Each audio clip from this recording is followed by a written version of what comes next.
Visit www.youtube.com/user/networld for all the latest lectures, nats and much more.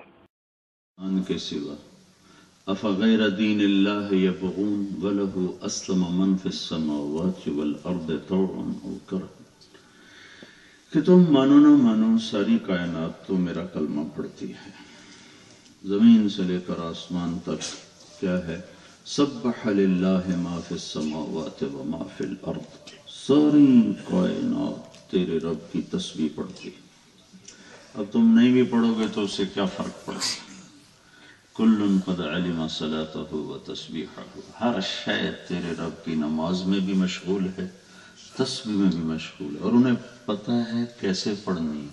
ہمیں تو سیکھنا پڑتا ہے نماز کیسے پڑھنی ہے، تسبیح کیسے پڑھنی ہے، لیکن ان کو اللہ نے براہ راست سکھا دیا، کہا کل قد علم صلاته و تسبیحه، ہر شے تیرے رب کی نماز جانتی ہے اور تسبیح بھی جانتی ہے۔ نماز کیسے پڑھنی ہے، اس کو یاد کیسے کرنا ہے۔ تو کامیاب ہونے کے لیے اللہ نے زندگی گزارنے کا جو راستہ دیا ہے وہ اسلام ہے۔ یہ زندگیوں میں نبیوں کی محنت سے آیا، ہر دور میں دین، ہر دور میں اسلام کے آنے کا ایک ہی راستہ ہے، وہ انبیاء کا بھیجنا ہے۔ اللہ تعالیٰ نے دین کو زندہ کرنے کے لیے کوئی بادشاہ نہیں بھیجا، کوئی لشکر نہیں بھیجا۔ اتنی بڑی طاقت ہے فرعون، اس کے لیے موسیٰ علیہ السلام کو بھیجا، اور جو خود کہہ رہے ہیں یا اللہ مجھے نہ بھیج، مجھے مار دے گا، اور اتنی بڑی طاقت کے سامنے اللہ کریں جاؤ دعوت ہے۔ بگڑی ہوئی یہودیت ہے، طاقتور ہے، نبیوں کو قتل کیا، تو اللہ عیسیٰ علیہ السلام کو بھیج رہے ہیں کہ جاؤ ان کو دعوت دو، اور ٹھکانہ ہی کوئی نہیں ان کا، گھر ہی کوئی نہیں، رات آئی سو گئے، درخت کے نیچے سو گئے۔ تو ہر دور میں بگڑی ہوئی انسانیت کو دین پر لانے کے لیے اللہ تعالیٰ نے ہمیشہ ایک ہی راستہ اختیار کیا ہے، وہ دعوت ہے، اس کے سوا اور کوئی نظر نہیں آتا۔ سب سے پہلے نبی جو آئے ہیں بت پرستوں کے، جب دنیا میں پتھر کی پوجا شروع ہوئی تو سب سے پہلے رسول نوح علیہ السلام ہے۔ اللہ تعالیٰ نے ان سے کیا کہا؟ انذر قومک من قبل ان یاتیہم عذاب علیم انا ارسلنا نوحا الی قومہ ان انذر، یہ لفظ انذر، یہ پہلے رسول کفر کی طرف، اور ان سے کہا جا رہا ہے جاؤ دعوت دو۔ انذار ڈرانے کو نہیں کہتے، انذار ہوتا ہے کسی کو، جیسے ڈاکٹر مریض کو اس کی مرض کے بارے میں احتیاط بتا رہا ہوتا ہے کہ آپ نے، شوگر والے کو کہتا ہے آپ نے میٹھا نہیں کھانا، چاول نہیں کھانے، ورنہ آپ کا یہ نقصان ہو جائے گا، یہ نقصان ہو جائے گا، یہ نقصان ہو جائے گا۔ تو اس میں شفقت ہوتی ہے، ڈنڈا پکڑ کے تو نہیں اس نے اٹھایا ہوتا جو تو کھادا میں تیرا سر پاڑ دینا، وہ اس کو پیار محبت سے سمجھا رہا ہوتا ہے کہ آپ کے لیے نقصان ہے، تو اس کو انذار کہتے ہیں۔ انبیاء علیہ السلام کی محنت دعوت سے شروع ہوتی کہ لوگوں کو بتاؤ کہ غلط کام کرنے کا نتیجہ غلط ہے اور صحیح کام کرنے کا نتیجہ صحیح ہے، یہ انذار، تبشیر۔ تو پہلے رسول ہیں، کہا گیا انذر، جاؤ لوگوں کو بتاؤ۔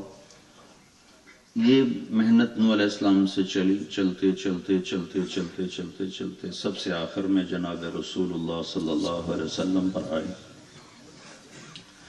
تو اللہ تعالیٰ نے ان کو بھی جب کھلم کھلا دعوت دینے کا حکم دیا تو اللہ تعالیٰ نے کہا یا ایھا المدثر قم فانذر، اے چادر پوش، کملی پوش، کمبل پوش، اٹھو اور کیا کرو؟ انذر۔ تو نوح علیہ السلام اور یہ محمد مصطفیٰ صلی اللہ علیہ وسلم، یہاں سے دعوت شروع ہو رہی ہے بت پرستی کے خلاف، اور یہاں آ کے ختم ہو رہی۔ یہاں بھی لفظ انذر ہے اور آخر میں بھی لفظ انذر ہے۔ انذر سے لے کر انذر تک یہ ساری کہانی چلتی ہے اور ختم ہوتی ہے۔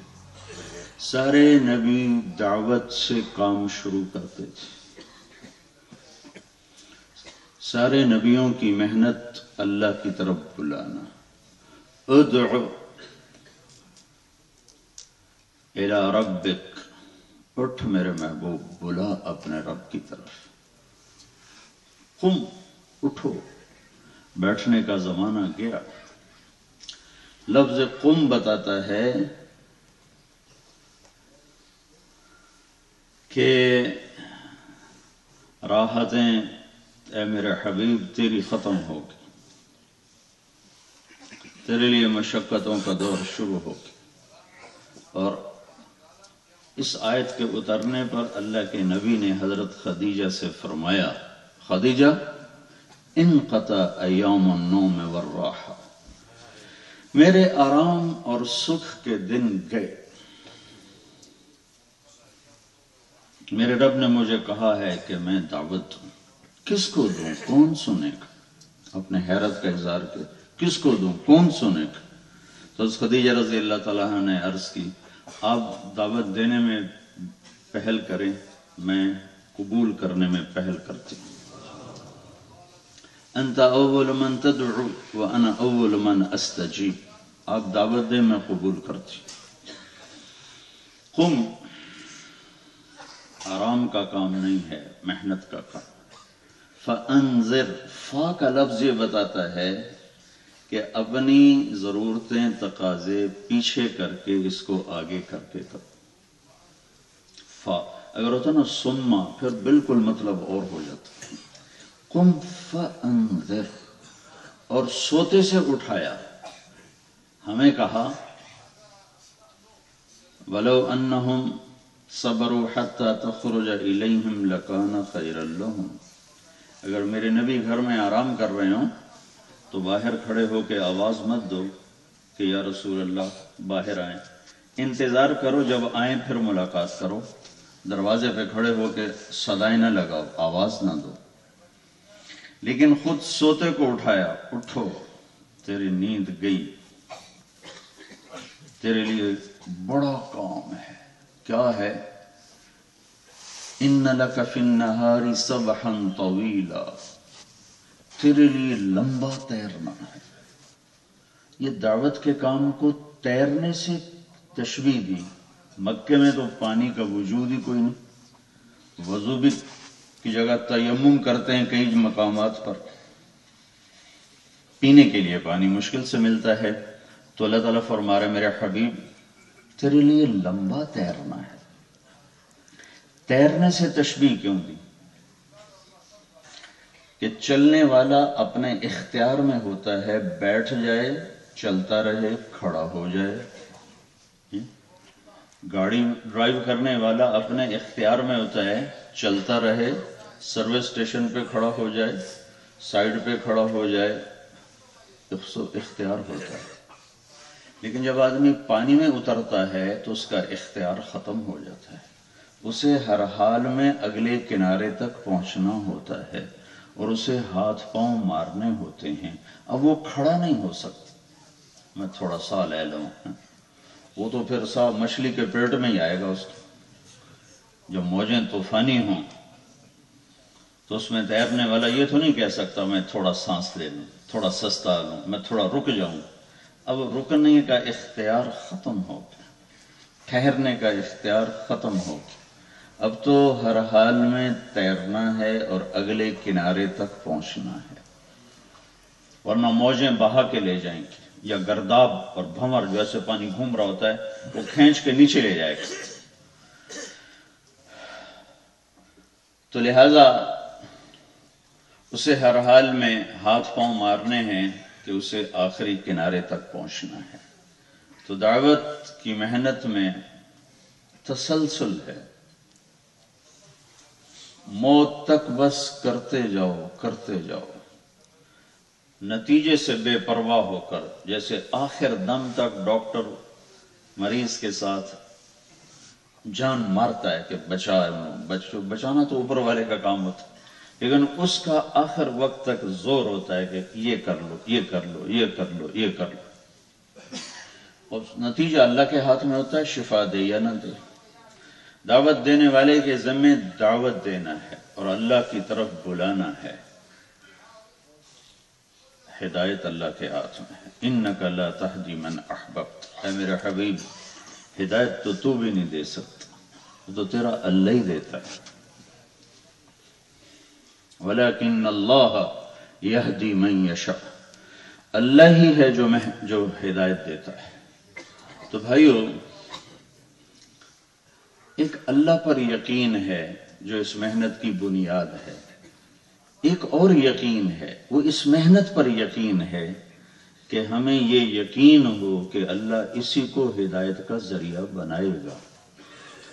یہ یقین بھی مطلوب ہے، جیسے اللہ پر یقین مطلوب ہے، یہ یقین بھی مطلوب ہے کہ ہمارے دماغ میں یہ بات دل میں راسخ ہو، استخلاص جو کہتے ہیں، استخلاص عربی میں اس کو استخلاص کہتے ہیں، اور اسی استخلاص کو میں عام لفظوں میں بیان کرنے کی کوشش کر رہا ہوں کہ ہمارے دل دماغ میں یہ بات واضح ہو کہ دنیا میں ہر طبقے تک دین کے پہنچنے کا راستہ صرف دعوت ہے اور کوئی چیز نہیں۔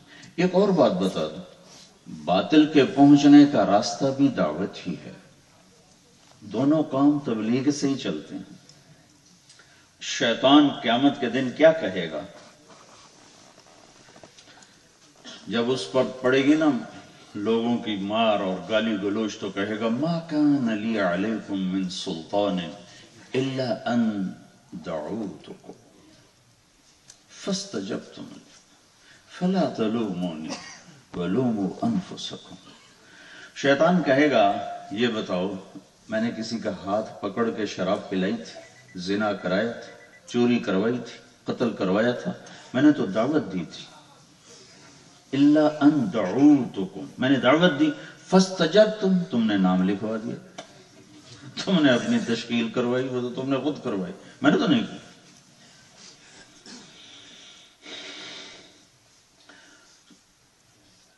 تو باطل کے پھیلنے کا راستہ بھی دعوت ہی ہے، بلکہ اس سے بھی پہلے وحی سے دونوں کام شروع ہوتے ہیں۔ دین کے لیے بھی وحی ہے اور باطل کے لیے بھی وحی ہے، وحی سے کام شروع ہوتا ہے۔ انا اوحینا الیک کما اوحینا الی نوح والنبیین من بعد، وحی، ہم نے آپ پر وحی کو اتارا۔ اب اللہ تعالیٰ شیاطین کے بارے میں کہہ رہا ہے وَكَذَلِكَ جَعَلْنَا لِكُلِّ نَبِيٍّ عَدُوًّا شَيَاطِينَ الْإِنسِ وَالْجِنِّ يُوحِي بَعْضُهُمْ إِلَى بَعْضٍ زُخْرُفَ الْقَوْلِ غُرُورًا، کہ جیسے ہماری وحی آتی ہے ایسے ہی شیطان بھی وحی بھیجتا ہے۔ تو دعوت سے پہلے وحی ہے، پہلے وحی آتی پھر دعوت چلتی ہے۔ تو پہلے جبریل آئے وحی لے کر، پھر کہا قم فانذر، اٹھو اور دعوت دو۔ شیطان بھی وحی بھیجتا ہے۔ ہاں، شیطان کی وحی کیا ہے؟ زخرف القول غرورا، جھوٹ ہے، دھوکہ ہے، فراڈ ہے، فریب ہے، اور اندر سے کچھ بھی نہیں، اوپر سے بڑا خوبصورت پیپر چڑھایا ہوا ہے، اندر میں کچھ بھی نہیں ہے، خالی ہے۔ یہ شیطان کی وحی ہے۔ اللہ تعالیٰ کی وحی کیسی ہے؟ وَبِالْحَقِّ أَنزَلْنَاهُ وَبِالْحَقِّ نَزَلَ، کہ ہم نے حق کے ساتھ اتارا اور حق کے ساتھ یہ اتری ہے۔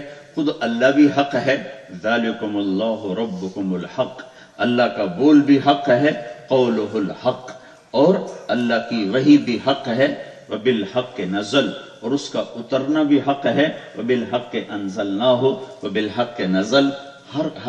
ہر جگہ اللہ نے حق حق حق حق اپنی ذات سے شروع کیا، اللہ حق ہے، اپنے بول کو بتایا، بول حق ہے، وحی کے اتارنے کو بتایا وہ حق ہے، اس کے اترنے کو بتایا وہ حق ہے، اور جس پر اتری لو ہو اس کو بھی کہا وہ حق ہے۔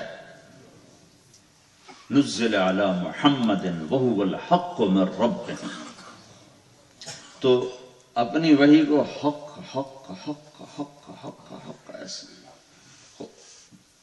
پورا پینٹ کر دیا۔ اور شیطان کی وحی کے لیے دو لفظ ہیں، زخرف القول غرورا،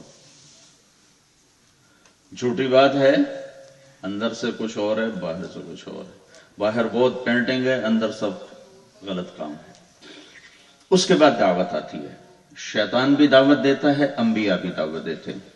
شیطان قیامت کے دن کہہ رہا ہے الا ان دعوتکم، پہلے نبی کہہ رہے ہیں رب انی دعوت قومی لیلا ونہارا، تو دو لفظ یہاں بھی کٹھے ہو گئے، پہلے وہی کٹھی ہوئی پھر دعوت کا لفظ کٹھا ہو گیا۔ شیطان کہہ رہا ہے دعوتکم، میں نے تمہیں دعوت دی، یہی لفظ نوح علیہ السلام فرما رہے ہیں رب انی دعوت قومی لیلا ونہارا، یا اللہ دن رات ایک کر دیا دعوت نے۔ پھر دونوں کی دعوتوں میں فنا ہونا ہوتا ہے، حق کی دعوت دینے والے بھی فنا ہو کے چلتے اور باطل کی دعوت دینے والے بھی فنا ہو کے چلتے۔ شیطان کہتا ہے، شیطان کی اللہ بتا رہا ہے شیطان دعوت کیسے دیتا، کس طاقت سے دیتا، کتنے خلوص کے ساتھ اور کتنی قربانی کے ساتھ۔ فَبِمَا أَغْوَيْتَنِي لَأَقْعُدَنَّ لَهُمْ صِرَاطَكَ الْمُسْتَقِيمَ ثُمَّ لَآتِيَنَّهُمْ مِنْ بَيْنِ أَيْدِيهِمْ وَمِنْ خَلْفِهِمْ وَعَنْ أَيْمَانِهِمْ وَعَنْ شَمَائِلِهِمْ وَلَا تَجِدُ أَكْثَرَهُمْ شَاكِرِينَ، کہ یا اللہ جو راہ تیری طرف جاتی ہے میں وہاں جا کے ڈیرے ڈال دوں گا، چلے کے لیے نہیں جاؤں گا، 3 چلے کے لیے نہیں جاؤں گا، سال 7 مہینے کے لیے نہیں، میں تو وہاں جا کے لَأَقْعُدَنَّ ڈیرے ڈال دوں، وہیں بیٹھ جاؤں گا۔ پھر کیا کروں گا؟ سامنے سے حملہ کروں گا، پیچھے سے حملہ کروں گا، دائیں سے حملہ کروں گا، بائیں سے حملہ کروں گا، پھر کوئی تیرا شکر گزار نکلے گا، باقی تو میرے ہی مرید ہوں گے۔ انبیاء کیسے فنا ہو کے دعوت دیتے ہیں کہ اللہ اپنے نوح کی کہانی سنا رہے ہیں کہ نوح علیہ السلام نے کہا رب انی دعوت قومی لیلا ونہارا، یا اللہ دن رات ایک کر دیا، فلم یزدہم دعائی الا فرارا۔ میں نوح علیہ السلام کے جگر پہ حیران ہوتا کہ یا اللہ 950 سال میری سن کر وہ بھاگتے ہی رہے، کوئی نہ سنتے کیسے تھے؟ آپ لوگ تو سارے متوجہ بیٹھے ہو، میں بول رہا ہوں، تم خالی ہوں اوپر چھت کو ہی دیکھنا شروع کر دو تو میرا بیان بند ہو جائے، یا دائیں بائیں دیکھنا شروع کر دو تو میری زبان بند ہو جائے گی۔ لیکن 950 سال نوح علیہ السلام کا سامنا کس قوم سے تھا؟ وَإِنِّي كُلَّمَا دَعَوْتُهُمْ لِتَغْفِرَ لَهُمْ۔ بیچ میں ایک بات اور، شیطان دعوت کیوں دیتا ہے؟ نبی دعوت کیوں دیتے ہیں؟ شیطان دعوت دیتا ہے انما يدعو حزبه ليكونوا من اصحاب السعیر، شیطان دعوت دیتا ہے کہ لوگ جہنم میں چلے جائیں۔ نبی دعوت کیوں دیتے ہیں؟ وَإِنِّي كُلَّمَا دَعَوْتُهُمْ لِتَغْفِرَ لَهُمْ، نبی دعوت اس لیے دیتا ہے کہ لوگوں کی اللہ تعالیٰ بخشش فرماتے، وہ ایمان لے آئیں، کفر سے بچیں اور ان کی بخشش ہو جائے۔ اب آگے وہ سنتے کیسے تھے؟ سنتے کیسے؟ کہ میری طرف دیکھو، جعلوا اصابعهم فی آذانہم، تو میرے سامنے ایسے کر کے بیٹھ جاؤ، کوئی ہے خطیب اعظم جو یہاں بول سکے؟ کسی کو بٹھا دو، کوئی بڑا ہوگا تو تمہاری ویسے ہی وہ ٹھکائی شروع کر دے۔ جعلوا اصابعهم فی آذانہم، یوں کر کے بیٹھتے تھے، اور صرف یہ نہیں، واستغشوا ثیابہم، یہ اس طرح بیٹھتے تھے۔ کوئی ہے مائی کا لال کے ایسوں سے بات کرے؟ کیا ظرف ہے نوح علیہ السلام۔ اللہ کے نبی نے کہا سید الانبیاء 4، 4 نبی سارے نبیوں کے سردار ہیں، ایک نوح علیہ السلام، ایک ابراہیم علیہ السلام، ایک موسیٰ علیہ السلام، ایک عیسیٰ علیہ السلام، وَأَنَا سَيِّدُهُمْ، اور میں ان 4 کا بھی سردار ہوں۔ تو اس حال میں مجمع بیٹھا ہوا ایسے کون بولے گا؟ تو جب وہ ایسے بیٹھتے تھے تو نو علیہ السلام کہنے لگے یا اللہ تو میں کیا کرتا تھا؟ ثم انی دعوتهم جہارا، پھر میں زور زور سے بولتا تھا کہ چاہے ان کے کانوں میں انگلیاں ہیں پھر بھی میری آواز ان کے اندر چلی جائے اور ان کے پردوں کو ہلا دے، دل کے دروازوں کو کھٹ کھٹا دے. ثم انی دعوتهم جہارا ثم انی اعلنت لهم، زور زور اعلان کر کر میں تیری طرف بلاتا رہا. تو بھائیو یہ بھی یقین بنانا ہے کہ دنیا میں دین کے زندہ ہونے کا ایک ہی راستہ ہے، وہ دعوت الی اللہ ہے. چاہے ہمارے ساتھ کچھ نبیوں کے پاس کیا ہوتا ہے اور اللہ کیسی کیسی قوموں کو بلانے کے لیے بھیجتا ہے کہ ہود علیہ السلام کی قوم کری من اشد منا قوہ، کوئی ہم سے طاقتور ہو تو اس کی مانے، تیری کیا مانے؟ لولا رہتک لرجمناک وما انت علینا بعزیز، آرام سے بیٹھ جاؤ ورنہ ہم پتھر مار مار تمہیں دفنا دیں گے. ان نقول الا اعتراک بعض آلہتنا بسوء، یہ میں قوموں کے جواب بتا رہا ہوں نبیوں کو. لگتا ہے ہمارے خداؤں نے نا تجھے پاگل کر دیا ہے تو اب دیوانہ سا ہو گیا، دیوانوں جیسی باتیں کرتا ہے. سب سے بڑے نبی کو کیا کہا جا رہا ہے؟ انا لتارکوا آلہتنا لشاعر مجنون، اس پاگل کی وجہ سے ہم اپنے خداؤں کو چھوڑ دیں. کس کو کہا جا رہا ہے؟ وجہ کائنات سید الانبیاء. وہب ابن منبہ فرماتے ہیں پوری دنیا کے انسانوں کو جو عقل علم دیا گیا وہ ایک ذرہ ہے، اور جو محمد مصطفیٰ صلی اللہ علیہ وسلم کو دیا گیا وہ ایک صحرا کی طرح ہے. ان کو کہہ رہے ہیں شاعر، یہ تو شاعر ہے، مجنون پاگل ہے، دیوانہ ہے. یہ قوموں کا جواب ہے. اور اللہ کہہ جاؤ دعوت دو، دعوت دو. ساری دنیا میں تاریکی چھائی ہوئی ہے، کہاں سے کام شروع کریں؟ ساری دنیا میں باطل چھایا ہوا ہے، کہاں سے کام شروع کریں؟ ساری دنیا میں اندھیرا ہوتا ہے تو کہاں سے اللہ تعالیٰ روشنی لاتا ہے؟ سورج نکالتا ہے. صرف ایک سورج نکلتا ہے سارے اندھیرے دور ہو جاتے ہیں. دلوں پہ اندھیرا چھا چکا ہے، کہاں سے کام شروع کریں؟ تو کام کی ابتدا کے لیے یہ آیت ہمیں رہنمائی کرتی ہے کہ جب اندھیرے دلوں پہ چھا جائیں تو کام یہاں سے شروع کرو. قم فانذر وربک فکبر وثیابک فطاہر والرجز فہجر ولا تمنن تستکثر ولربک فاصبر. بس یہ 4 کام ہیں جس کو تم شروع کر دو گے تو اندھیرے دور اللہ کرتا ہے، وہ کرنا شروع کر دے گے. اٹھو، تمہارا کام ہے اٹھنا، اٹھو. فانذر، کام میں لگو.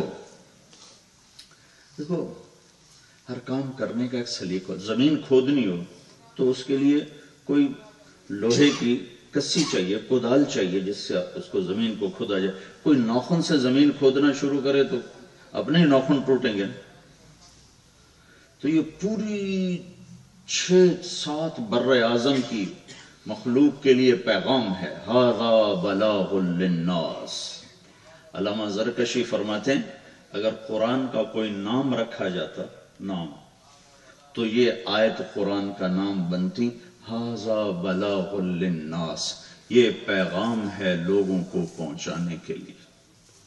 یہ آیت اس کا نام بنتی. قرآن کا نام یہ رکھا جاتا. یہ پیغام ہے کن کے لیے؟ عرب کے لیے. للناس، پوری دنیا کے موجود انسان اور آئندہ آنے والی نسلوں کے لیے یہ پیغام ہے کہ پہنچاؤ. پہنچانے والے کون ہیں؟ کنتم خیر امت اخرجت للناس تأمرون بالمعروف وتنہون عن المنکر وتؤمنون باللہ. وہ تم لوگ ہو، تمہیں اللہ تعالیٰ نے منتخب کیا ہے. دین کی محنت کے کئی راستے ہیں، ایک راستہ نہیں ہے. ہر راستہ قابل قدر ہے جس سے لوگوں کو نفع ہو رہا ہو. کسی کی کمی نہیں دل میں ہونی چاہیے. کبھی تقابل نہیں کرنا چاہیے. تقابل سے تکبر پیدا ہوتا ہے، تقابل سے عجب پیدا ہوتا ہے، تقابل سے اپنی بڑائی لاشعور میں پیدا ہونی شروع ہو جاتی، بڑائی پیدا ہونی شروع ہو جاتی. اور جب بڑائی پیدا ہوتی ہے تو آدمی اللہ کی نظروں سے ایسے ہی گرتا ہے جیسے زنا اور شراب سے گرتا ہے. سارے جتنے دین کے کام ہو رہے ہیں سب قابل قدر، قابل احترام. نہ کسی سے تقابل ہونا چاہیے، نہ کسی کے ساتھ ٹکراؤ ہونا چاہیے، نہ کسی کی کمی دل میں ہونی چاہیے. ہاں بعض سے افضل ہیں، بعض سے افضل ہیں، بعض کا بعض سے نفع زیادہ ہے. یہ جتنے دین کی محنت کی شکلیں ہیں ان میں سے اللہ تعالیٰ نے ایک شکل اپنے نبی کے لیے پسند فرمائی اور فرمایا قل هذه سبیلی، انگلی رکھ میرے نبی، ایسے کر کے بتا. هذه، ذالک نہیں کہا، تل کا نہیں، هذه جیسے انگلی رکھ کے. یہ میں نے انگلی رکھی مائک کے اوپر تو آپ کو یہ بتانے کی ضرورت نہیں ہے کہ میں کس چیز کو مراد لے رہا ہوں. یہ کہتے ہی آپ سب نے دیکھا کہ انگلی مائک کے اوپر ہے. میں کہتا ہوں وہ تو میرے سامنے تو کئی ہزار کا مجمع ہے، تو آپ کو پوچھنا پڑے گا کون وہ، کون. تو اللہ تعالیٰ نے کتنا خوبصورت لفظ استعمال کیا، هذه، یہ جھولی میں ڈال دیا. یہ کیا؟ سبیلی، میرا راستہ کیا ہے؟ ادعو الی اللہ، میں اللہ کی طرف بلاتا ہوں. اکیلے ہو یا رسول اللہ؟ نہیں، انا ومن اتبعنی، میں اور میری امت دونوں مل کر یہ کام کرتے ہیں. ہم دونوں کا یہ کام ہے کہ ہم اللہ کی طرف بلاتے ہیں. وسبحان اللہ وما انا من المشرکین. یہ عجب آیت. ہذہ میں اشارہ ہے کہ یہ کام تمہاری فطرت میں داخل ہے، فطرت میں داخل ہے. تم جو امت ہو پیدا ہی اس کام کے لیے کی گئی. جیسے روٹی ہماری فطرت میں شامل ہے تو کمانے کے لیے ہر کوئی نہیں بھاگا پھرتا، تو دعوت اس امت کی فطرت میں شامل ہے. ہذہ میں اشارہ ہے کہ یہ کام محبت کا ہے، سختی کا نہیں، نرمی کا ہے، شدت کا نہیں. سبیلی میں اشارہ ہے کہ یہ بہت خوبصورت کام. سبیل ہے سبل سے، سبل کہتے ہیں بارش کو. بارش کا پانی جب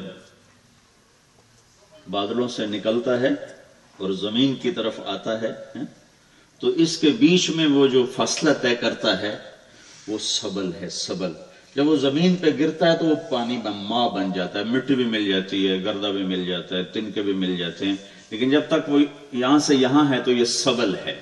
یہ پانی دنیا کا سب سے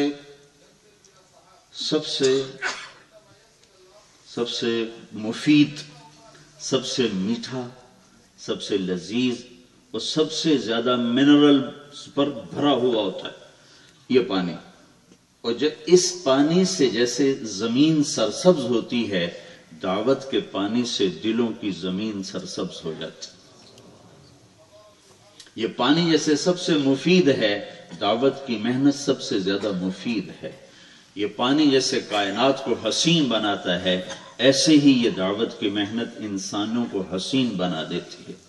قوس قزح کے رنگ بھر جاتے ہیں آسمان. دیکھو وہ ساتوں رنگ جو آسمان میں نظر آتے ہیں وہ بارش کے پانی کی وجہ سے تو ایسی ساری انسانی کائنات خوبصورت ہو جاتی ہے جب دعوت کی محنت زندہ ہوتی ہے.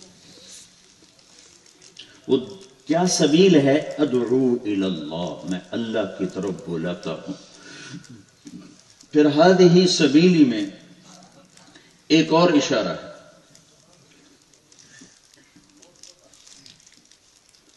ایک آدمی کہتا ہے بھائی کیا کرتے ہو؟ وہ کہتا ہے جی بس میں تو پین ہوں، چپراسی ہوں. تو اس کے لہجے میں ایک تواضع آ جائے اپنے آپ میں. کیا کرتے ہو؟ جی بس پین ہوں، چپراسی. بھائی آپ کیا کرتے ہو؟ میں جی ایم ہوں، ڈاکٹر ہوں، میں صنعت کار ہوں، میری مل ہے. تو اس کے لہجے میں ایک ابھار پیدا ہو جاتا ہے. یہ ایک آٹومیٹک سسٹم ہے. کیا کرتے ہو بھائی؟ کہ جی بس میں تو مؤذن ہوں. آپ کیا کرتے ہو؟ میری مل ہے جی، مل ہے، 10,000 آدمی کام کرتا ہے. یہ طبیعی چیز ہے، اپنے آپ آدمی کے لہجے میں ایک ابھار پیدا ہو جاتا. جس چیز کو بڑا سمجھتا اس پہ فخر کرتا ہے. تو اللہ تعالیٰ قرآن جو ہے نا لکھی ہوئی کتاب نہیں ہے، قرآن کلام ہے، اور بولنے والے کے لہجے میں کبھی اتار کبھی چڑھاؤ، کبھی شدت کبھی لطف کبھی نرمی کبھی محبت. تو پھر اس کو لکھا گیا تو کتاب بن گئی، ورنہ تو اللہ کے زبان سے نکلا ہوا کلام ہے، پھر محمد مصطفیٰ کے دل پر اترا ہے صلی اللہ علیہ وسلم، پھر ان کی زبان سے نکلا ہے، پھر کتاب میں آیا ہے. تو کلام میں بھی مختلف لہجے ہیں، لہجے ہیں. تو یہ جو ہے نا ہذہ سبیلی، یہ قرآن اس لہجے میں بول رہا ہے. جیسے میں نے کہا کیا کرتے ہو؟ ڈاکٹر ہوں. کیا کرتے ہو؟ مل والا ہوں. کیا کرتے ہو؟ زمیندار ہوں، بڑا زمیندار ہوں. اوہو، میرا بڑا بیٹا 4 سال کا تھا، کہاں سے یہ لہجہ شروع ہو جاتا اور یہ تاثر پیدا ہو جاتا. اسے کہنے لگا ہمیں سیر کراؤ مری کی. میں نے کہا میں تو غریب ہوں، میں کہاں سے کراؤں؟ تو اس کے ہاتھ میں گاڑی تو اس نے اٹھا کر میرے ماری، زور سے میرے یہ لگی، خون نکلا ہے. کہنے لگا غریب کیوں کہا؟ غریب کیوں کہا؟ ہم کوئی غریب ہیں؟ یہ اتنی چھوٹی عمر سے یہ تاثر پیدا ہوتا ہے. کیا کرتے ہو؟ تاجر ہوں. یہ بات میری سمجھ میں؟ اب سنو اللہ کیا کہہ رہا. قل، میرے حبیب، یہ عربوں کو فخر ہے شاعری کا، دلیری کا، بہادری کا، سرداری کا، قیادت کا، حسب کا، نسب کا، شرف کا، مال کا. تو بھی تو فخر کر، تو بھی کہے ہذہ سبیلی، یہ ہے میرا راستہ. سمجھے؟ اس لہجہ سمجھے، آیت کا لہجہ سمجھے. یہ ہے میرا راستہ، بھرا ہوا ہے، فخر بھرا ہوا ہے، تکبر نہیں، فخر. یہ ہے میرا راستہ کہ میں اللہ کی طرف بلاتا. پھر آخر میں اس کو لیول کیا، وَسُبْحَانَ اللَّهِ. میرے حبیب آگے کہ وَسُبْحَانَ اللَّهِ، یا اللہ کون تیری دعوت کا حق ادا کر سکتا؟ وَسُبْحَانَ اللَّهِ، تیری دعوت کا حق کون ادا کر سکتا ہے؟ یہ جو کہتا ہم کام والے ہیں، ہم کام والے، مجھے اس سے بہت ڈر لگتا. 3 چلے 2.5 گھنٹے چلا ہم کام والے ہیں. جو کام والے تھے وہ کہتے تھے کہیں ہم منافق نہ ہوں، کہیں ہم منافق نہ ہوں، کہیں ہم منافق نہ ہوں. تو یہ تھوڑے تھوڑے وقت لگانے کا، ہم کام والے ہیں. بھائی کام کرو لیکن تکبر کے جملے نہ بولو، کام سمجھاؤ، لوگوں کو کام سمجھاؤ. یہ جملہ بڑا خطرناک، یہ کرنا ہے، کرنا ہے، کام بتانا ہے، لیکن یہ لفظ بڑا خطرناک ہے. اس سے مجھے ڈر لگتا ہے کہ طبیعتوں میں یہ نہ پیدا ہو جائے کہ ہم سیکھے ہوئے ہیں اور لوگوں کو ہم سکھا رہے ہیں. جس مولانا عمر صاحب رحمۃ اللہ علیہ نے امیر کا لفظ بدلوایا تھا کہ امیر نہ لکھو، ذمہ دار لکھو، کہ خالی یہ لفظ ہی مار دیتا. تو یہ محنت تو کرنی ہے، لیکن ایسے الفاظ سے بچنا ہے جو الفاظ تکبر اور عجب کی طرف لے جائیں. ہم کام والے ہیں، ہم کام والے ہیں. ہم کہاں کام والے؟ جو کام والے تھے وہ کہتے تھے ہم منافق ہیں.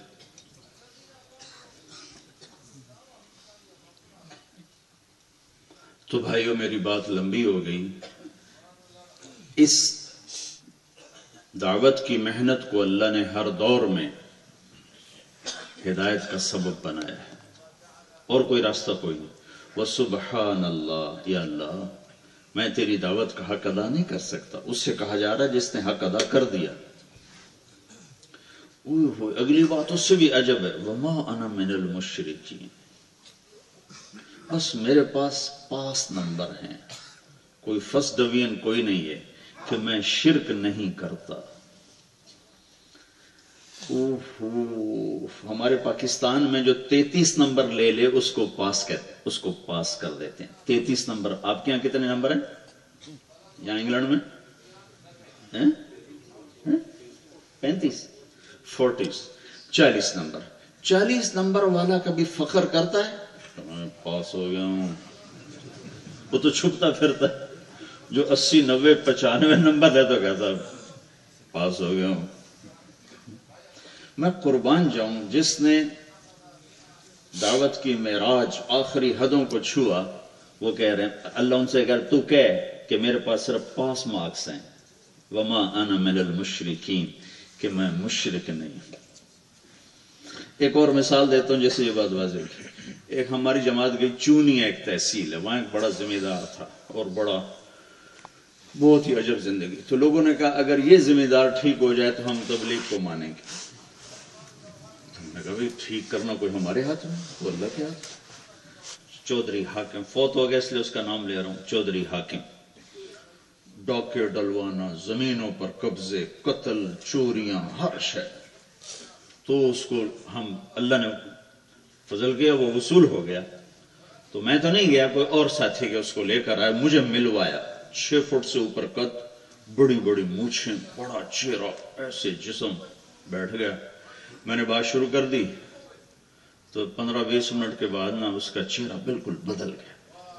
تو اس نے ایک بات کی، کہنے لگا مولوی صاحب ایک شرک نہیں کیتا، باقی ہر گناہ کیتا ہے، میری بخشش ہو جائے گی؟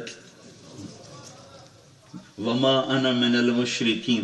اب وہ فخر سے نہیں کہہ رہا، وہ تواضع سے کہہ رہا ہے کہ بس ایک شرک نہیں کیتا، باقی ہر گناہ کیتا ہے، میری بخشش ہو جائے گی. وما انا من، ہم کام والے ہیں. پتہ چلا یہ کتنا سخت لفظ ہے. ہم کام والے ہیں، بہت خطرناک لفظ ہے. نیکی کا تکبر بھی تباہ کر دیتا ہے، نیکی کا عجب بھی تباہ کر دیتا ہے. تو ایسے لفظ، ایسے جملے جو عجب اور تکبر کی طرف پہنچائیں، اس سے بچنا ضروری ہے. وہ ہمارے ساتھ کوئی رہا رات تک، واپس گیا، جن کی زمینوں پہ قبضے کیے تھے سب واپس کیے. ان کو بلا کے وہ اتنے ڈرے ہوئے، وہ کہیں جی چودھری صاحب تسی آپ ہی رکھ لو، سانو ٹھیکہ دے دو کہ پتہ نہیں دوبارہ نہ قبضہ کر لیں. ان کا نہیں بھائی بس پچھلی معاف کر دو، لے جاؤ. ڈاکے واپس، چوریاں واپس، زمینیں واپس. 6 مہینے بعد مر گیا.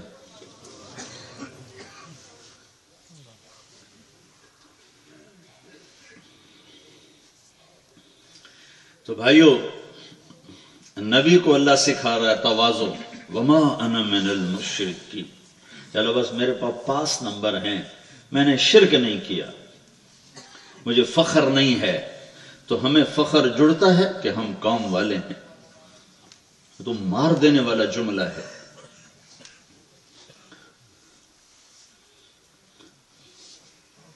تو بھائیو، اس محنت پر یقین ہو کہ اللہ تعالیٰ اس کو سارے عالم کے ہدایت کا ذریعہ بنائے گا.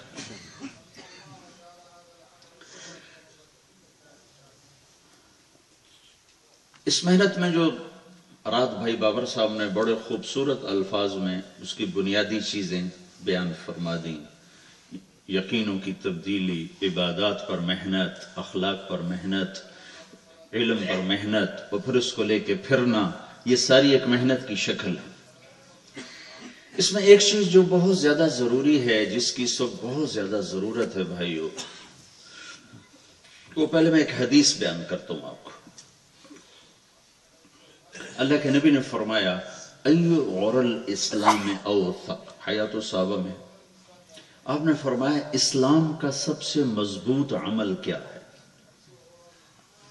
تو صحابہ نے کہا الجہاد، جہاد. تو آپ نے کہا وحسن وما هو به.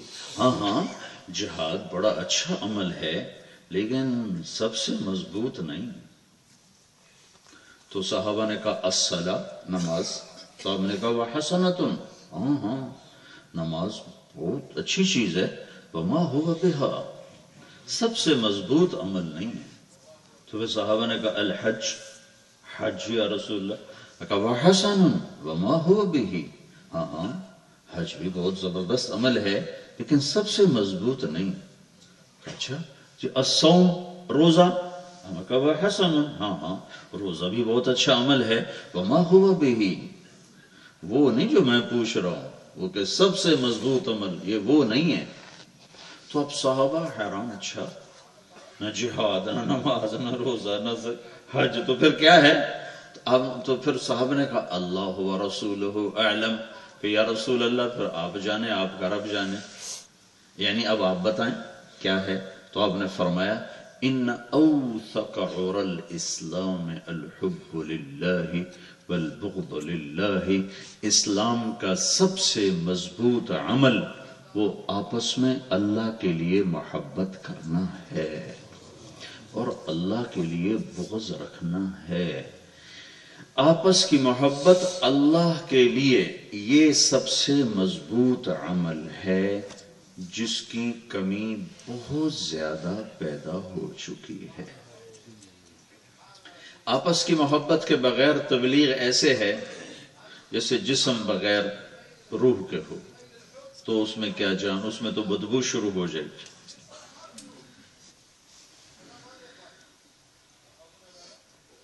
میرے نبی پر اللہ نے دو چیزوں کا احسان فرمایا، قرآن میں دو چیزوں کا احسان جیسے بیان کیا ہے، کسی اور چیز کا احسان بیان نہیں کیا۔ ایک نبوت کا، وَكَانَ فَضْلُ اللَّهِ عَلَيْكَ كَبِيرًا، اے میرے نبی بہت بڑا میں نے تیرے اوپر فضل کیا کہ تجھے نبوت عطا فرما۔ اور دوسرا ہے فَبِمَا رَحْمَةٍ مِّنَ اللَّهِ لِنْتَ لَهُمْ، اے میرے محبوب میرا احسان ہے کہ تو نرم ہو گیا، تو نرم ہو گیا۔ نرمی سے محبت پیدا ہوتی۔ محبت کیسے ختم ہوتی ہے؟ لو کنت فظا، اے میرے محبوب تیری زبان کے بول اگر سخت ہوتے، غلیظ القلب تیرے مزاج میں سختی ہوتی، لانفضوا من حولک، تو تیرے ساتھی بھی تجھے چھوڑ کے چلے جاتے۔ کون ساتھی؟ اصحاب، جن کے لیے قرآن کہتا ہے اشداء علی الکفار رحماء بینہم تراہم رکعا سجدا یبتغون فضلا من اللہ ورضوانا سیماہم فی وجوہہم من اثر السجود۔ یہ قرآن ان کی تعریف یوں کر رہا ہے کہ کیسے زبردست ہیں میرے نبی کے ساتھی، لیکن ساتھ اللہ یہ فرما رہا ہے کہ اے میرے حبیب اگر تیرے مزاج میں شدت ہوتی اور تیرے بول میں سختی ہوتی تو تیرے ساتھی تجھے چھوڑ جاتے۔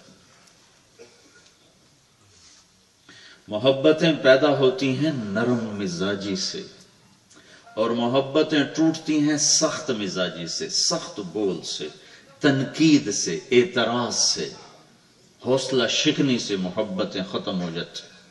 کوئی کارواں سے ٹوٹا، کوئی بدگماں حرم سے، کہ امیر کارواں میں نہیں خوئے دل نواز۔ قافلے کیسے ٹوٹتے ہیں، دل کیسے پھٹتے ہیں، اجتماعیت کیسے ٹوٹتی ہے؟ دو چیزیں، بول کی سختی، مزاج کی شدت، یہ دو چیزیں سارا نظام توڑ کے رکھ دیتی۔ اور کس سے کہا جا رہا ہے؟ دنیا کی پاکیزہ ترین ہستی، دنیا کی سب سے عظیم ہستی محمد مصطفیٰ صلی اللہ علیہ وسلم سے کہا جا رہا ہے کہ لو کنت فظا، اے میرے محبوب تیری زبان کا بول اگر سخت ہوتا، شدید القلب مزاج تیرا سخت ہوتا، لانفضوا من حولک، تیرے قریب کوئی نہ آتا۔ تو ہمارے قریب کون آئے گا اگر ہمارے مزاج میں شدت ہوگی، بول میں سختی ہوگی، مزاج میں شدت ہوگی، محبتیں ٹوٹتی چلی جائیں گی، دل پھٹتے چلے جائیں، اور جب دل پھٹتے ہیں پھر بڑوں بڑوں کی قربانیاں، ہوا کے دوش، تنکوں کی طرح ہوا میں اڑ جاتے. محمد بن مسلمہ ان صحابہ میں سے ہیں جن کے بارے میں کہا جاتا تھا یہ 1000 کے برابر ہے. قعقاع بن عمر تمیمی 1000 کے برابر. فضل بن عباس ایک آدمی 1000 کے برابر. مقداد بن اسود ایک آدمی 1000 کے برابر. عمرو بن معدی کرب ایک آدمی 1000 کے برابر. برا بن مالک ایک آدمی 1000 کے برابر. ابو دجانہ ایک آدمی 1000 کے برابر. مسلمہ بن مخلد ایک آدمی 1000 کے برابر. عبادہ بن سامت ایک آدمی 1000 کے برابر. زبیر بن عوام ایک آدمی 1000 کے برابر. یہ چند صحابہ ہیں، کچھ اور بھی ہیں جن کے بارے میں کہا جاتا تھا یہ ایک تلوار جب نکلتی ہے تو 1000 تلواریں نکلت، یعنی ایک آدمی 1000 کے برابر. تو ان میں سے ایک ہیں محمد بن مسلمہ. آپ نے ان سے کہا محمد بن مسلمہ جب تو دیکھے کہ دل پھٹ گئے ہیں اور چہرے ایک دوسرے کو پہچاننے سے انکاری ہو گئے ہیں تو تم اپنے گھر سے نکلنا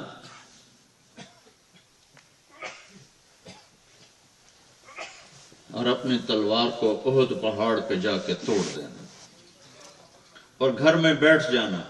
کوئی قتل کرنے آئے تو قابیل حابیل کی طرح سر آگے کر دینا. کہنا آ جا وہ بے اسمی و اسمک فتکون من اصحاب النار. جیسے حابیل نے قابیل سے کہا تھا مار دے، مارنا میں نہیں، ہاتھ اٹھاؤں گا. تو حضرت عثمان رضی اللہ عنہ کے زمانے میں جب فتنے اٹھے پھر وہ شہید ہوئے، وہ دل پھٹے اور تلواریں آپس میں ٹکرائیں تو محمد بن مسلمہ وہ تلوار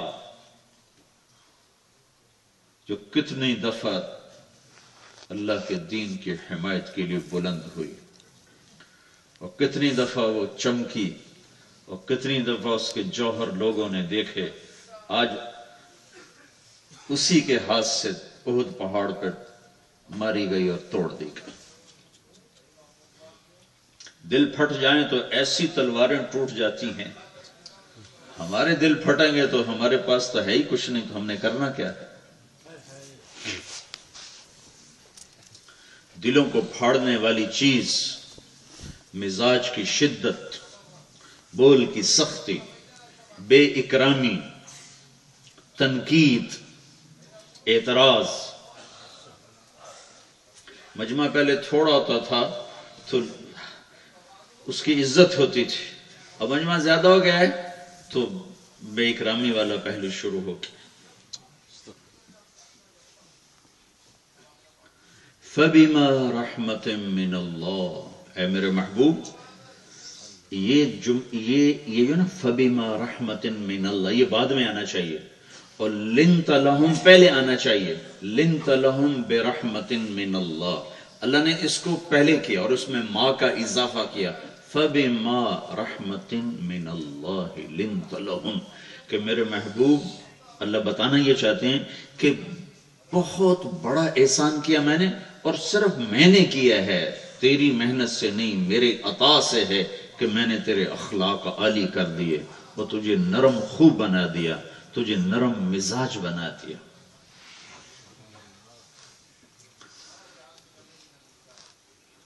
اگلا جو فاعف عنہم، سبحان اللہ، فاعف عنہم. فاعف کا مطلب معاف کرنا نہیں ہوتا، وہ تو اس کا مراد میں آ جاتا ہے معاف کرو. فاعف کا مطلب ہوتا ہے چھپانا، عف کا مطلب ہوتا ہے چھپانا. فاعف عنہم، اپنے ساتھیوں کی کمیوں پہ پردے ڈال، اپنے ساتھیوں کی کمیوں کو چھپا، اپنے ساتھیوں کی کمیوں کو کرید نہیں. ایک دفعہ آپ نے حضرت معاویہ رضی اللہ عنہ سے فرمایا معاویہ اگر تو ساتھیوں کو چھوٹی چھوٹی باتوں پہ پکڑے گا تو انہیں تباہ و برباد کر دے گا. تو معاویہ رضی اللہ عنہ فرماتے تھے جب اللہ نے مجھے حکومت دی تو اس حدیث نے مجھے اتنا نفع دیا کہ سب سے زیادہ نفع مجھے نبی کے اس بول سے ملا. چھوٹی چھوٹی باتوں پہ پکڑ، چھوٹی چھوٹی باتوں پہ پکڑ، یہ چیز دلوں کو پھاڑ دیتی، دلوں کو توڑ دیتی اور محرومی کا بھی سبب ہے. میاں جی محراب صاحب رحمۃ اللہ علیہ رائمنڈ میں تشریف لاتے تھے تو ایک دن میں نے ان سے پوچھا میاں جی تبلیغ سے محرومی کا سب سے بڑا سبب کیا ہے؟ تو انہوں نے کہا ساتھیوں پہ اعتراض کرنا، تنقید، توہین، بے اکرامی. اسی کو انہوں نے ایک ہی بات بیان فرمائی، پھر اس کو تھوڑا سا انہوں نے واضح کیا.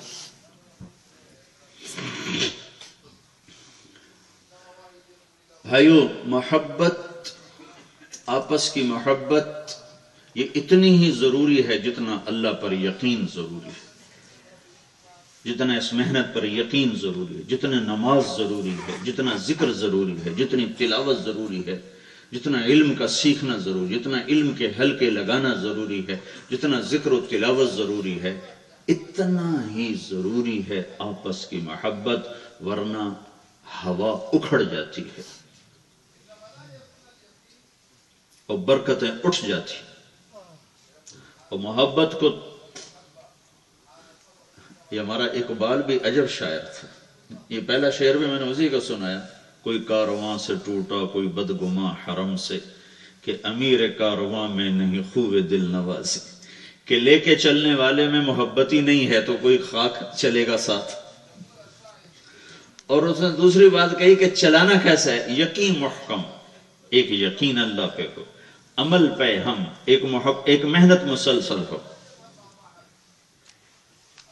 یقین محکم، عمل پہ ہم، محبت فاتح عالم، اور تیسرا ہو محبت. محبت، یہ تین کام کیا ہیں؟ فاتح عالم ہیں، پوری دنیا کے دلوں کو فتح کرنے کے لیے تین کام ہیں، ایک اللہ پر یقین ہو، ایک محنت کا تسلسل ہو، ایک محبت ہو.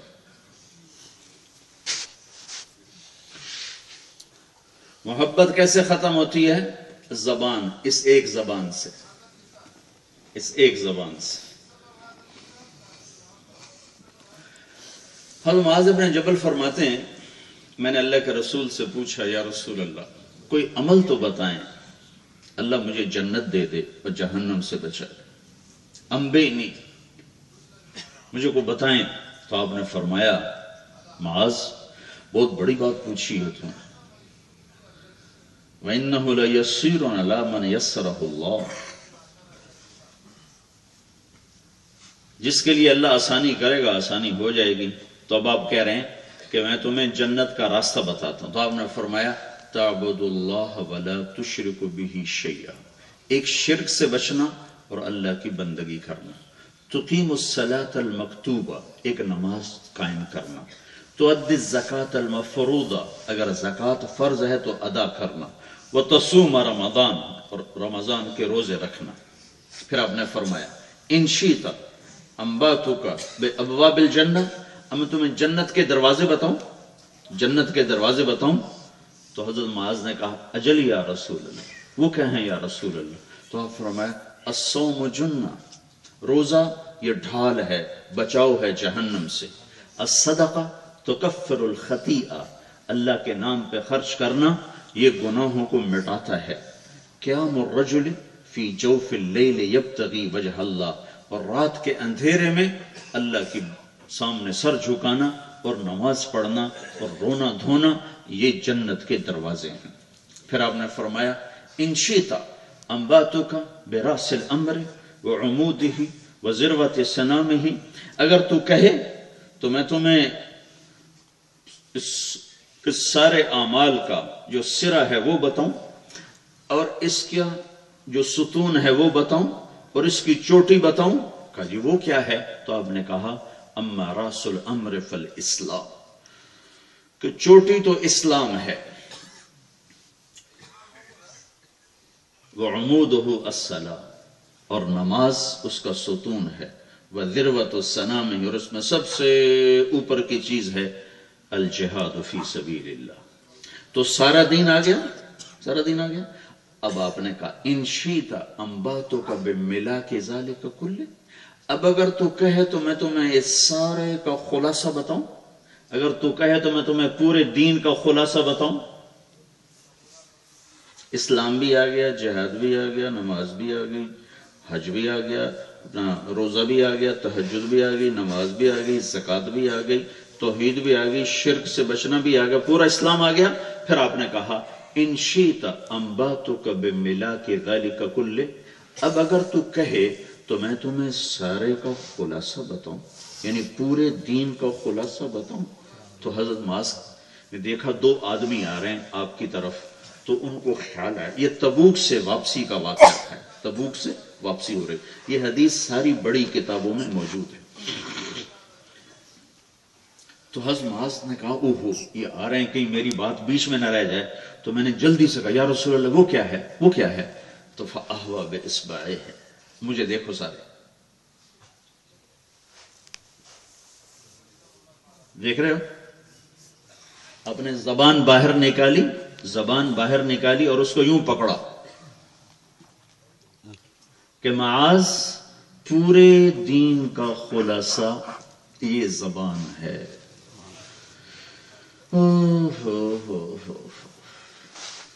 اور یہی بے قابو ہے، دل کہاں سے جڑے؟ سارے دین کا خلاصہ ان شئت انباتک بملاک ذلک کلہ، سارے کا خلاصہ اگر تو کہے تو میں بتاؤں، جی بتائیں۔ یہ زبان، یہ زبان، اس پر قابو پالو تو پورا دین تمہارے قابو میں آ گیا، اور اگر یہ تمہارے ہاتھ سے نکل گئی تو سارا دین تمہارے ہاتھ سے نکل گیا۔ محبتوں کو توڑنے والی بھی زبان ہے، اور محبتوں کو باقی رکھنے والی اور بڑھانے والی بھی زبان ہے۔ زبان کا میٹھا بول دلوں کو خرید لیتا ہے۔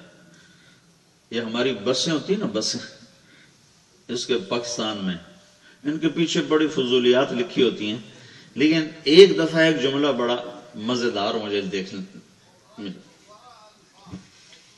جب نئی بس ہوتی تو اس کے پیچھے لکھا ہوتا ہے ویک ٹور چکوری دی۔ چکوری بڑی خوبصورت، چکور ایک پرندہ ہے، بڑا خوبصورت ناز نخرے سے چلتا ہے، تو نئی بس کے پیچھے لکھا ہوتا ہے ویک ٹور چال، دیکھو چال چکوری کی۔ جب وہ تھوڑی پرانی ہوتی تو اس کے پیچھے لکھا ہوتا ہے ہارن دے کر پاس کریں۔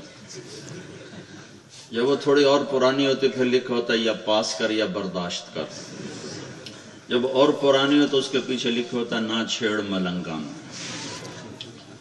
اور رنگ روغن ہو کے دوبارہ آ جائے تو لکھا ہوتا ہے وقت نے ایک بار پھر دلہن بنا دیا۔ یہ چونکہ میں پھرا بہت ہوں سڑکوں پہ، تو پھر بسوں کے پیچھے پڑ یہ ترتیب میں نے قائم کی ہے۔ تو ایک دفعہ ایک بس کے پیچھے لکھا ہوا تھا ایک بول، وہ بڑا پسند آیا، لکھا تھا دل برائے فروخت، دل برائے فروخت، نیچے لکھا تھا قیمت، آگے لکھا تھا ایک میٹھا بول۔ واہ، پورے دین کا خلاصہ لکھ دیا کسی نے بس کے پیچھے، دل برائے فروخت، قیمت ایک میٹھا بول۔ ہائے ہائے، ڈانٹ ڈپٹ تو ہے ہی نہیں، تنقید توہین تو ہے ہی نہیں۔ جب اللہ اپنے حبیب سے کہہ رہا ہے اگر میرے محبوب تیرے مزاج میں ڈانٹ ڈپٹ ہوتی ہے، یہ کیوں کیا، یہ کیوں نہیں کیا، یہ کوئی کام ہے، یہ کوئی کام ہے، یہ کوئی سلیقہ ہے، یہ کوئی طریقہ ہے، تو پھر کیا ہوتا؟ لن فضوا من حولک، تو تیرے ساتھی تمہیں چھوڑ جاتے۔ کون؟ اصحاب، نبیوں کے بعد سب سے پاکیزہ ہستیاں کا وہ بھی چھوڑ جاتے۔ تو بھائیو، آپس کی محبت کو باقی رکھنا اتنا ہی ضروری ہے جتنا دعوت کے باقی اعمال ضروری ہیں۔ سارے اعمال ہوں اور محبت نکل جائے تو دل پھٹیں گے، دل پھٹیں گے تو محمد بن مسلمہ کی تلوار ٹوٹ گئی، تمہارے گشت کیا کام کریں گے؟ تو محمد بن مسلمہ کی تلوار ٹوٹ گئی۔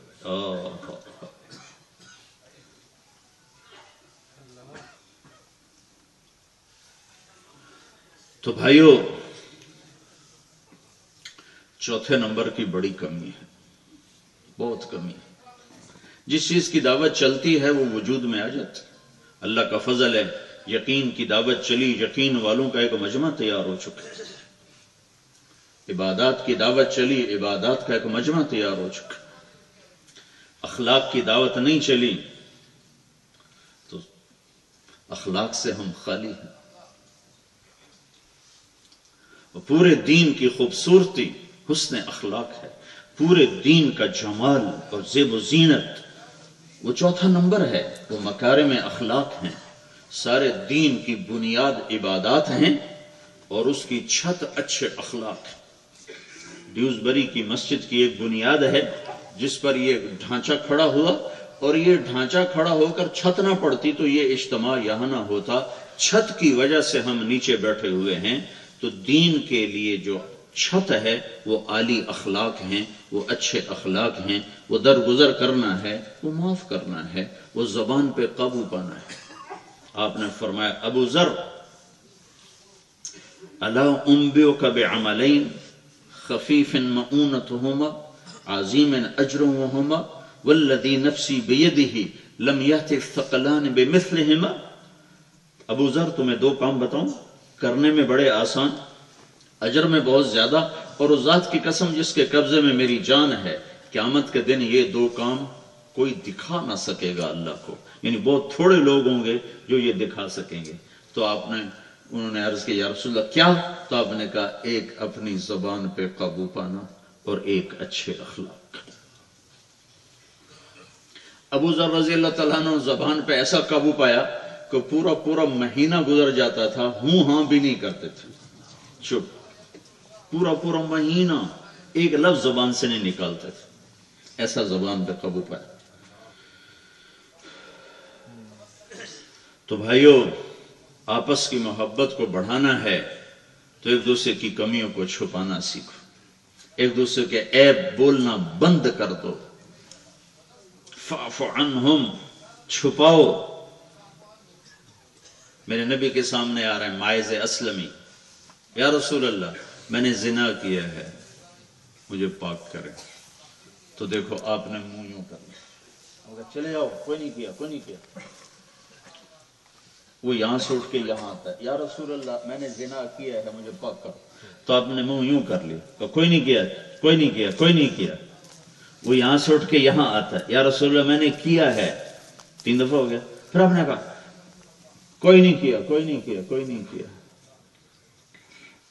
وہ یہاں سے یہاں آتا ہے، میں نے کیا ہے، 4 دفعہ ہو گئے، یا 4 گواہ ہوں یا 4 دفعہ اقرار ہو، ٹھیک ہو گیا؟ 4 دفعہ اقرار ہو گیا کہ میں نے کیا ہے، تو اب حد لگنی ہے، پتھر مارنے ہیں۔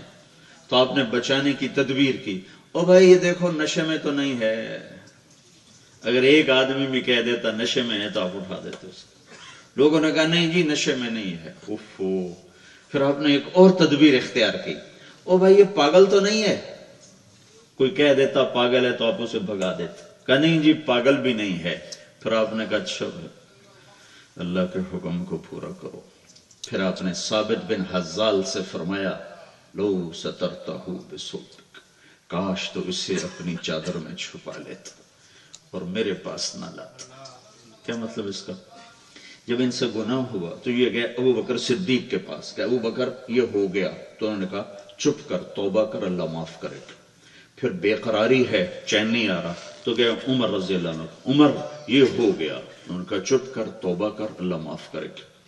پھر یہ چلے گئے ثابت بن حزال کے پاس، ثابت مجھ سے یہ ہو گیا، انہوں نے کہا جا اللہ کے نبی کو بتا دے۔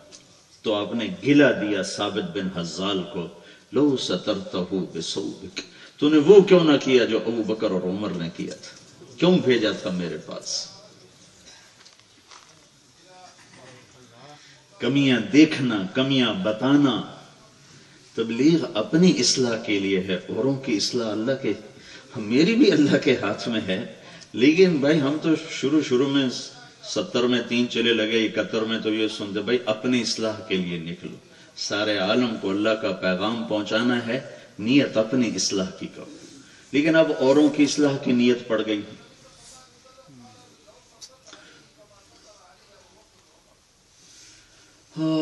مولانا سعید خان صاحب رحمۃ اللہ علیہ سے ایک دفعہ میں نے عرض کیا کہ آپ کو کچھ حالات سنانے ہیں،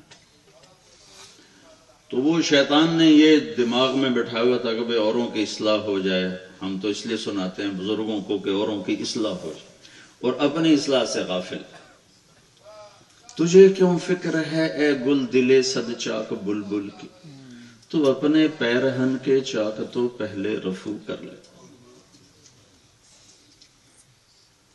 تو مولانا سعید خان صاحب فرمانے لگے بیٹا میں کسی کے حالات سنا نہیں کرتا۔ مجھے تو ایک دم کرنٹ لگا کہ یہ پہلے بزرگ دیکھیں جو کہہ رہے میں کسی کے حالات سنا نہیں کرتا، ورنہ ہر کوئی سنتا تھا، ہمیں شے مل گئی۔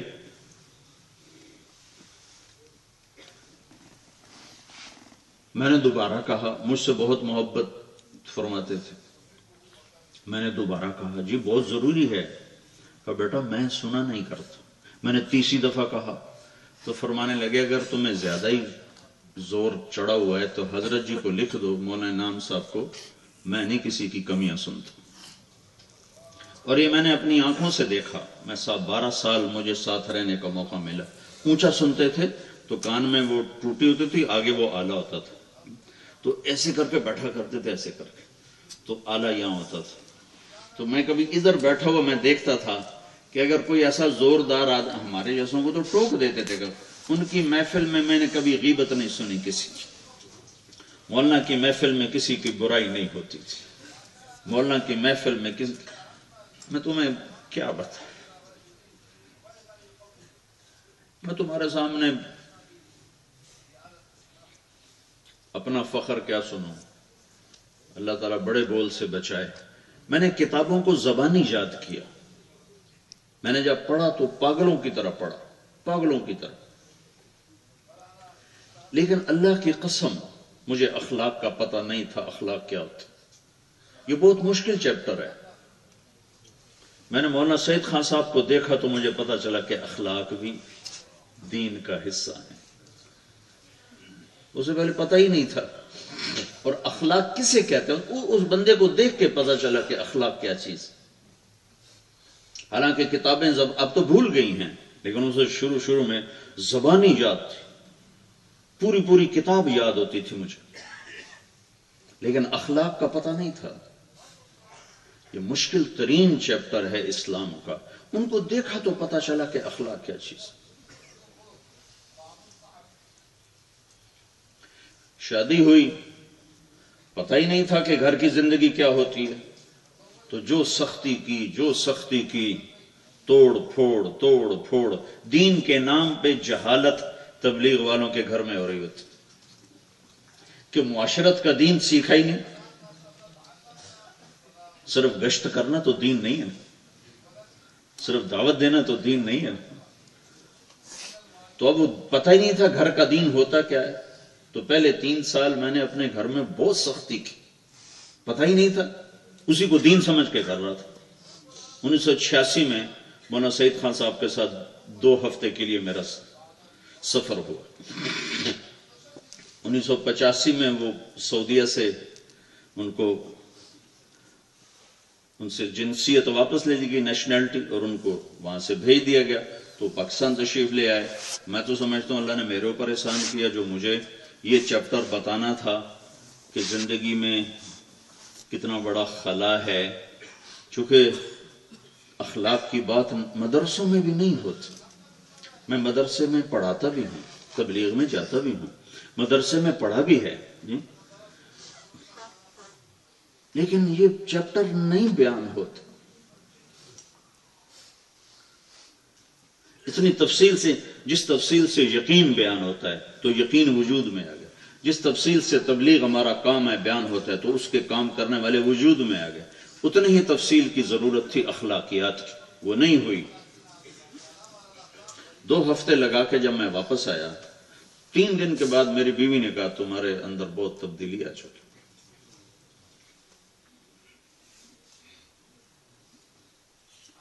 تو مولانا یوں بیٹھے ہوتے تھے تو کوئی زوردار آ جاتا تھا نا جس کو روک نہیں سکتے تھے کہ بھائی کسی کی غیبت، ہمیں تو ٹوک دیتے تھے، تو میں دیکھتا تھا وہ بٹن بند کر دیتے تھے، وہ بٹن ہوتا نا جسے سن، تو ایسے بند کر دیتے تھے، یوں کر کے بیٹھے رہتے تھے، وہ اپنا لگا ہوتا تھا، ان کو ایک لفظ نہیں سنائی دیتا تھا۔ بڑوں کے ذمہ ہوتا ہے چھوٹوں کو سمجھائیں۔ وہی شکایات سننا شروع کر دیں تو پھر آگے گاڑی کیسے چلے؟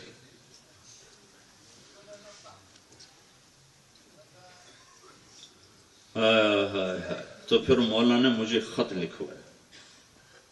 ایک دفعہ میں نے مولانا سے کچھ پوچھا تو فرمانے لگے مجھے نا تم خط لکھا کرو. اس وہ مدینے میں تھے.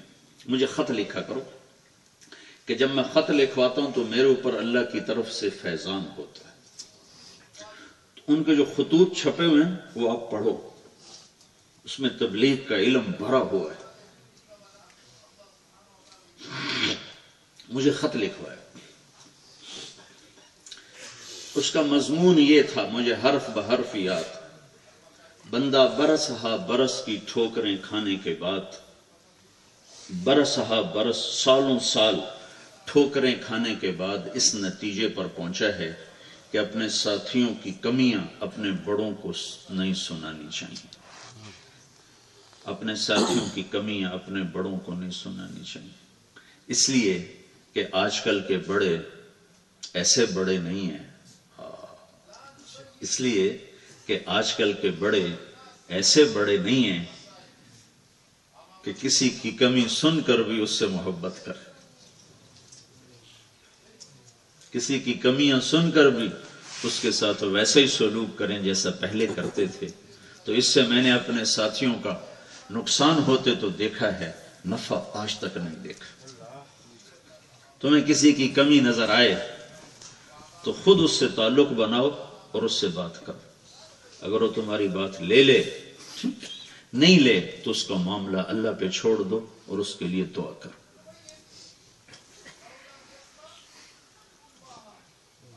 کتنا بڑا اصول بتایا ہے. آج کل کے بڑے ایسے بڑے نہیں ہیں کہ کسی کی کمی سن کر بھی اس سے محبت کرے. عبداللہ بن مسعود سے کہا گیا حضرت آپ کی محفل میں ایک نوجوان بیٹھتا جو شرابی ہے. کہا اچھا، اس کے ایک عیب کی وجہ سے باقی خوبیوں سے نظریں ہٹا لوں؟ اس کے ایک عیب کی وجہ سے باقی خوبیوں سے نظریں ہٹا لوں؟ چلو آج کل کے بڑے ایسے بڑے نہیں ہیں تو میں تمہیں کسی بڑے کی کمی دل میں نہ آئے میں تمہیں اللہ کے نبی کی حدیث سنا دیتا. میرے نبی نے فرمایا مجھے میرے ساتھیوں کی کمیاں نہ بتایا کرو، میں نہیں چاہتا کہ میرے دل میں کسی کے بارے میں غبار پیدا ہو. لو یہاں بڑوں کی بات کہاں رہے گی؟ یہاں تو میرا نبی فرما رہے ہیں کہ مجھے میرے ساتھیوں کی کمیاں نہ سناؤ. یہ جو ساتھ رہنے والے ہوتے ہیں بڑوں کے، ان کی بڑی ذمہ داری ہوتی ہے، کیونکہ ان کی ایک غلط بات کہیں سے کہیں نظام کو توڑ دیتی ہے اور ان کی ایک صحیح بات کہیں سے کہیں نظام کو آگے پہنچا دیتی ہے. دو موقع میں پیش کرنا چاہتا ہوں. حدیبیہ کے موقع پر حضرت ام سلمہ رضی اللہ عنہ کا کردار. آپ نے فرمایا صلح ہو گئی ہے، احرام کھول دو، سر منڈا دو. کوئی بھی نہیں اٹھا، سب بیٹھے. اتنا غم تھا کچھ سمجھ میں نہیں آ رہی. آپ اندر گئے اور کہنے لگے ام سلمہ یہ کیا، میری بات ہی نہیں مان رہے. میں کہہ رہا ہوں سر منڈاؤ، کوئی اٹھا ہی نہیں. اگر ام سلمہ کہتے ہیں یا رسول اللہ بڑے نافرمان ہیں، بڑے گستاخ ہیں، تو صفایا ہو جاتا ان سب کا. اللہ کے نبی متاثر ہو کر تشریف لائے ہیں کہ میری بات نہیں مانی جا رہی. اس تاثر کو اگر بڑھا دیتی ام سلمہ تو ان لوگوں کی تباہی پھر جاتی. میں قربان جاؤں، ساتھ رہنے والوں کی ذمہ داری سمجھائی گئی ہے کہ بڑوں کے ساتھ رہنے والوں کے کیا آداب ہیں. تو ام سلمہ رضی اللہ عنہ کہ یا رسول اللہ آپ کے جان نثار ہیں، ان پر صدمہ ہے، انہیں سمجھ میں نہیں آ رہا آپ کیا کہہ رہے ہیں. آپ ایسا کریں، آپ باہر جا کے سر منڈائیں، آپ کو دیکھ کے سارے منڈانا شروع کر دیں. اللہ کے نبی اٹھے، باہر گئے اور جا کر نائی کو بلایا اور سر منڈانا شروع کر دیا. ان کو دیکھ کر سارے صحابہ اٹھے اور ایک دوسرے کا سر صاف کرنے لگے اور معاملہ صاف ہو گیا. ایک دوسرا موقع بتاتا ہوں. اب فتح مکہ پر جا رہے ہیں، راستے میں عثفان کے قریب آپ کے دو عزیز آئے، ایک عبداللہ بن ابی امیہ، یہ آپ کے پھوپھی کے بیٹے ہیں، ایک ابو سفیان بن حارث، ایک ابو سفیان بن حرب ہیں، وہ الگ ہیں، وہ جو جنگوں میں لڑے، یہ ابو سفیان بن حارث ہیں، یہ آپ کے تایا کے بیٹے ہیں۔ ان دونوں نے اندر اطلاع بھجوائی کہ ہم توبہ کرنے آئے ہیں اور کلمہ پڑھنے آئے ہیں، تو آپ نے فرمایا مجھے ان کے اسلام کی کوئی ضرورت نہیں، زبان کا بول تو نبی کا دل زخمی کر دیتا ہے، میری کیا اوقات ہے، آپ کی کیا اوقات۔ ناپ تول کے بولو بھائیو، ناپ تول کے بولو۔ میرے نبی نے فرمایا مجھے ان کے اسلام کی کوئی ضرورت نہیں ہے۔ ابو سفیان وہ ہے جو میرے بارے میں برے برے شعر کہا کرتا تھا، طائف کے پتھر کھائے، طائف کے پتھر کھائے، جب وہ کلمہ پڑھنے آئے تو ان کا استقبال کیا، اور ابو سفیان تایا کا بیٹا ایک پتھر نہیں مارا، ضرب زبان سے پتھر مارے ہیں، زبان سے، وہ ایسے جگر کے پار ہوئے ہیں کہ آپ نے کہا میں ان کی شکل ہی نہیں دیکھنا چاہتا۔ ابو سفیان وہ ہے جو میرے بارے میں شعر کہا کرتا تھا، اور عبداللہ وہ ہے پھوپھی کا بیٹا جس نے مجھے حرم میں کہا تھا آسمان پہ چڑھ جا، 4 فرشتے لے کر آ، ان کے ہاتھ میں پیپر ہونا چاہیے، پیپر پہ اللہ کی سٹیمپ ہونی چاہیے، اور اوپر لکھا ہونا چاہیے کہ یہ میرا نبی ہے، یہ کر کے دکھا، اور اگر تو یہ بھی کر دے تو میں تمہیں نبی نہیں مانوں گا۔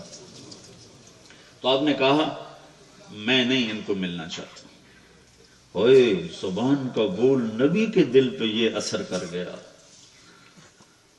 تم میرے دل توڑنے کی بات کرو گے، میں تمہارے دل توڑنے کی بات کروں گا تو دل پہ اثر کیسے نہیں ہوگا۔ یہاں پھر ام سلمہ کا کردار سامنے آتا ہے۔ اگر وہ کہتے ہیں یا رسول اللہ یہ ہیں ہی ایسے، یہ ہیں ہی ایسے،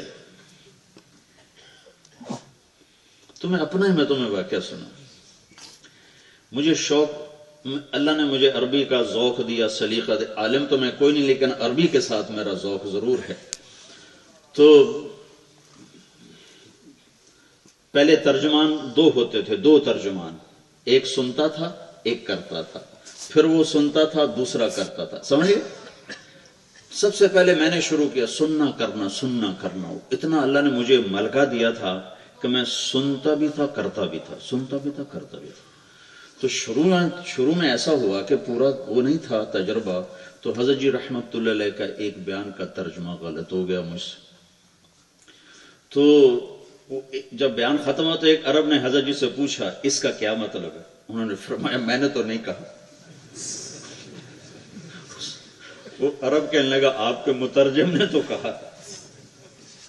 ان کو کون ہے ترجمان؟ بلاؤ اسے۔ خیر مجھے اوپر ممبر پر ہی بلا لیا، ڈائمنڈ اجتماع عصر کے بعد نکاح ہو رہے تھے، تو حضرت جی نے فرمایا بھائی یہ کس نے کہا ہے؟ میں نے تو نہیں کہا۔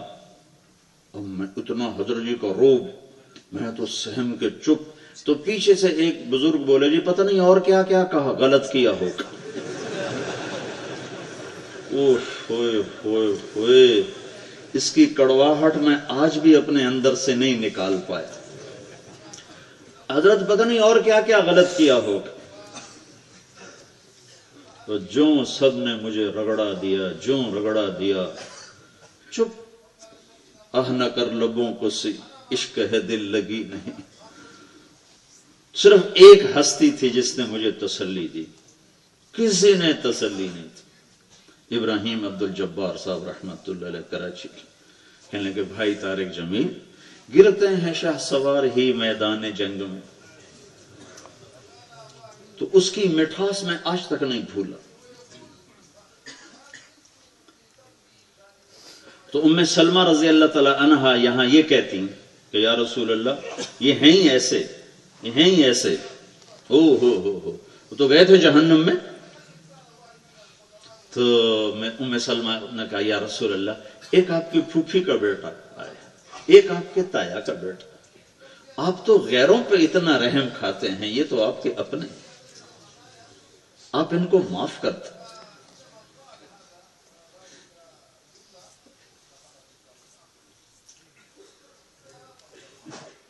ایک دوسرے کی کمیاں پکڑنا، آگے بتانا، ادھر بتانا، ادھر بتانا، محبتیں کہاں باقی رہیں گی؟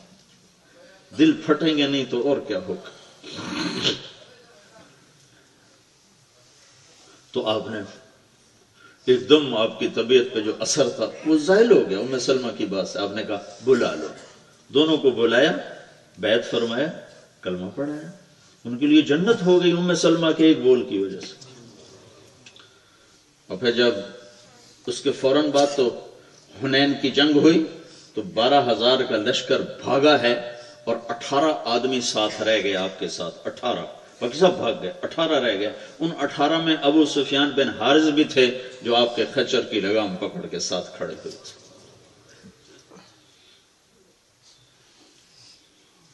تو بھائیو، چوتھے نمبر کی کمی نے بہت دکھ پہنچائے، بہت دکھ پہنچائے۔ پھر اس طرح آپس میں نہیں ہے، یہ گھر میں بھی ہو، بیوی سے بھی محبت ہو، حسن سلوک ہو، بچوں کے ساتھ بھی محبت ہو، حسن سلوک ہو۔ گھر میں میرے نبی سے بڑھ کر کون ہوگا کائنات کا دکھ لینے والا، درد لینے والا، غم لینے والا۔ دو روایتیں، ایک ہند بن ابی حالہ سے ہے، ایک ہمہ عائشہ سے ہے۔ ہند بن ابی حالہ سے پوچھتے ہیں حضرت حسن کہ اللہ کے نبی کیسے تھے؟ تو وہ کہتے ہیں بڑے غمگین، بڑے متفکر والے، دائم الاحزان متواصل الفکر، بڑے غمگین، بڑے فکر والے۔ ٹھیک ہوگی بات؟ یہی بات حضرت عائشہ سے پوچھتے ہیں عروہ بن زبیر کہ اللہ کے نبی گھر میں کیسے تھے؟ تو وہ کہتی ہیں ضاحکن متبسمن، بڑے ہنسنے والے، بڑے مسکرانے والے۔ دو کیفیتیں، ایک کہہ رہے ہیں بڑے غمگین، دوسری کہہ رہی ہیں بڑے ہنسنے والے۔ ایک کہہ رہے ہیں بڑے فکر مند اور دوسری فرما رہی بڑے خوش باش۔ یہ فرق کیسے ہے کہ جب آپ مسجد میں ہیں اور کام کا بوجھ ہے تو آپ فکر مند ہیں، پریشان ہیں، جب آپ گھر میں ہیں تو آپ ایک خامد ہیں اور آپ ہنس بھی رہے ہیں، مسکار آپ بھی رہے ہیں، محبت بھی فرما رہے ہیں، بچوں سے کھیل رہے ہیں۔ بچوں کو لائن میں کھڑا کر دیتے، حسن، حسین، عبداللہ بن جعفر، جعفر بن ابی طالب کے بیٹے، ان کو ایسے کھڑا کر دیتے، پھر کہتے ہاں بھائی جو مجھے پہلے ہاتھ لگائے گا اس کو انعام ملے گا۔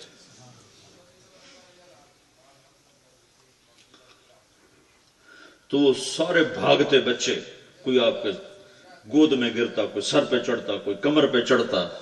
یہ میرے نبی کی محبت۔ اور بتاؤں عجیب اس سے، آپ کہتے ہیں حضرت فاطمہ کے گھر میں آتے این اللقع، این اللقع، وہ شرارتی بچے کدھر ہیں؟ شرارتی بچے کدھر ہیں؟ حسن حسین۔ تو وہ حضرت فاطمہ یا رسول اللہ بھیجتی ہوں، تیار کر کے بھیجتی ہوں، تو ادھر میں بھاگے بھاگے آتے، تو آپ بچوں کے سامنے ایسے ہو جاتے، پھر کہتے میری کمر پہ چڑھ جاؤ، دونوں کو اپنی کمر پہ چڑھا لیتے اور کمرے میں چکر لگاتے، پھر فرماتے تمہارا اونٹ کیسا ہے؟ تمہارا اونٹ کیسا ہے؟ یہ بھی گھر کی تعلیم ہے، صرف فضائل اعمال نہیں تعلیم۔ چھوٹے چھوٹوں کو بٹھایا ہوتا ہے، ٹوپیاں پہنا کے، وضو کروا کے، یہ کوئی طریقہ ہے؟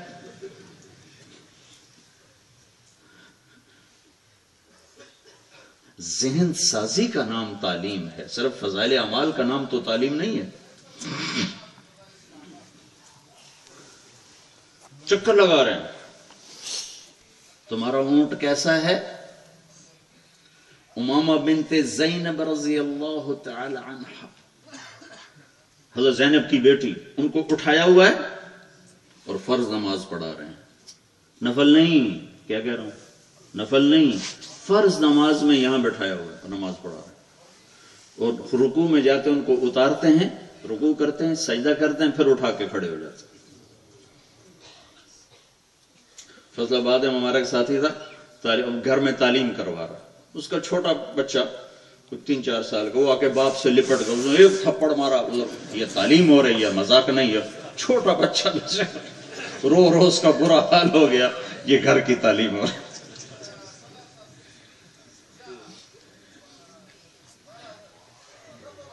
چھوٹے چھوٹے بچوں کو ابھی سے تبلیغی بنانا۔ گھر کی تعلیم تو محبت ہے، گھر کی تعلیم اظہار محبت ہے۔ آپ حضرت عائشہ سے کہہ رہے ہیں مجھے پتہ چل جاتا ہے جب تو مجھ سے ناراض ہوتی ہے نا، مجھے پتہ چل جاتا ہے۔ تو حضرت عائشہ نے پوچھا وہ کیسے؟ کہ جب تو ناراض ہوتی ہے نا تو کہتی ہے وَرَبِّ ابراہیم، مجھے ابراہیم کے رب کی قسم، اور جب تو میرے سے خوش ہوتی پھر تو کہتی وَرَبِّ محمد، مجھے محمد کے رب کی قسم۔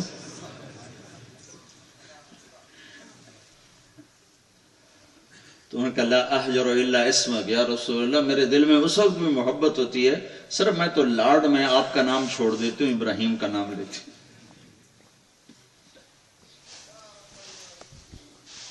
یہاں کا ماحول عجیب ہے، تو بچوں میں وہ اطاعت نہیں ہے، تو اگر آپ سختی کرو گے تو تباہ ہو جائیں گے۔ بیوی ہے، بچے ہیں، جو حسن اخلاق باہر ہے اس سے 10 گنا 100 گنا اندر کی ضرورت ہے۔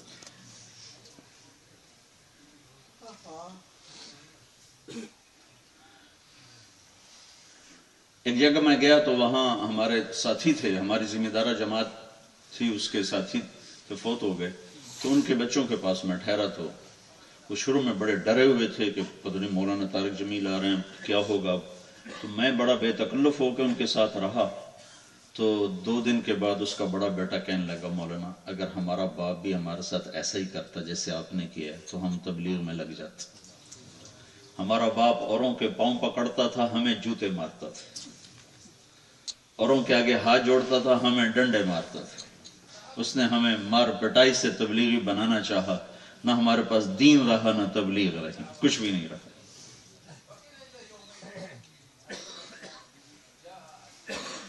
کہ ہمیں حیرت ہوتی تھی کہ ہمارا باپ لوگوں کی تو منتیں کرتا ہے، شرابیوں زانیوں کے ہاتھ جوڑتا ہے، پاؤں پکڑتا ہے، اور ہم اولاد ہیں، ہم ذرا نماز میں سستی کریں تو مار مار ہمارا حشر کر دیتے۔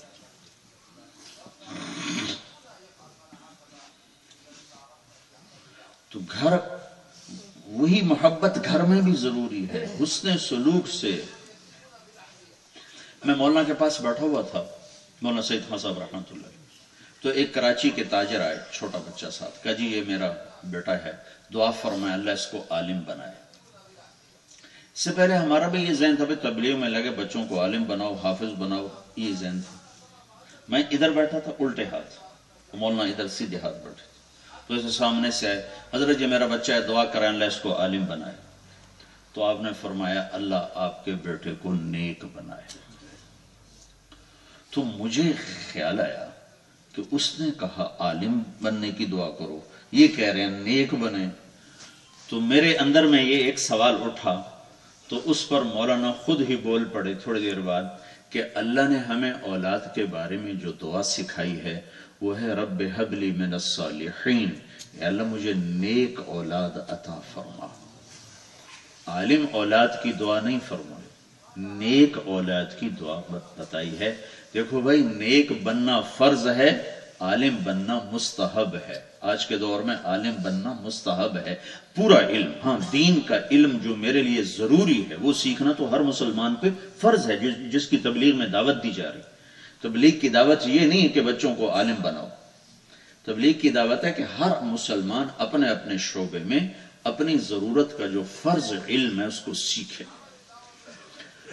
تو فرمایا بھائی عالم بننا تو مستحب ہے اور نیک بننا فرض ہے، تو اللہ نے ہمیں یہ دعا سکھائی ہے کہ اب مجھے نیک اولاد عطا فرما۔ تو کتنا میرے دل دماغ میں ہلچل مچی، مجھے وہ سین نظر آنے لگے اپنے ساتھیوں کے بچوں جن کو زبردستی ساتھیوں نے مدرسے میں ڈالا عالم بنانے کے لیے، وہ ایسے باغی بنے کہ دین سے ہی بغاوت کر کے۔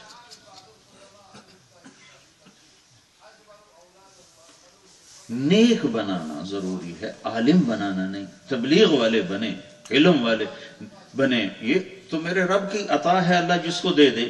ہمارے ذمہ ہے کہ وہ نیک بنے، صالح بنے، آگے ان کے نصیب میں ہے تو اللہ ان کو علم بھی دے دے گا۔ اور جو تربیت ماں باپ کے ذمہ ہے وہ کسی اور کے ذمہ نہیں ہے۔ ماں کو کیوں فارغ کر کے گھر بٹھایا گیا ہے؟ اور میاں بیوی کی محبت واحد محبت ہے جس کو دیکھ کے اللہ خوش ہوتا، کہ جب میاں بیوی میں محبت ہوتی ہے اللہ خوش ہوتا، اس لیے کہ میاں بیوی میں محبت ہوگی تو اگلی نسل میں وہ محبت منتقل ہوگی اور اگلی نسل نیک صالح ایمان والی پیدا ہوگی۔ اگر میاں بیوی میں ٹکراؤ شروع ہو گیا، آپ نے فرمایا علی طلاق سے بچنا، جب ناجائز طور پہ طلاق دی جاتی ہے تو اللہ کا عرش کانپ اٹھتا ہے۔ ایک گھر کو بچانا کتنا ضروری ہے، حضرت اپنا علماء فرماتے ہیں کہ اگر آدمی یوں کہے کہ انشاءاللہ میرا یہ پلاٹ مسجد کے نام وقف تو وہ پلاٹ وقف ہو گیا، اب یہ لے نہیں سکتا۔ انشاءاللہ اگر اللہ چاہے تو یہ پلاٹ وقف، اور اللہ چاہتا ہے تم اللہ کے نام پہ دو تو وہ ہو گیا، ٹھیک ہے۔ اب ایک آدمی یوں کہتا ہے انشاءاللہ میری بیوی کو 3 طلاق، تو علماء کہتے ہیں یہ طلاق نہیں ہوئی، چونکہ اس نے کہا انشاءاللہ اگر اللہ چاہے تو میری بیوی کو 3 طلاق، تو اب یہ طلاق اس لیے نہیں پڑی کہ اللہ چاہتا ہی نہیں کوئی اپنا گھر اجاڑے۔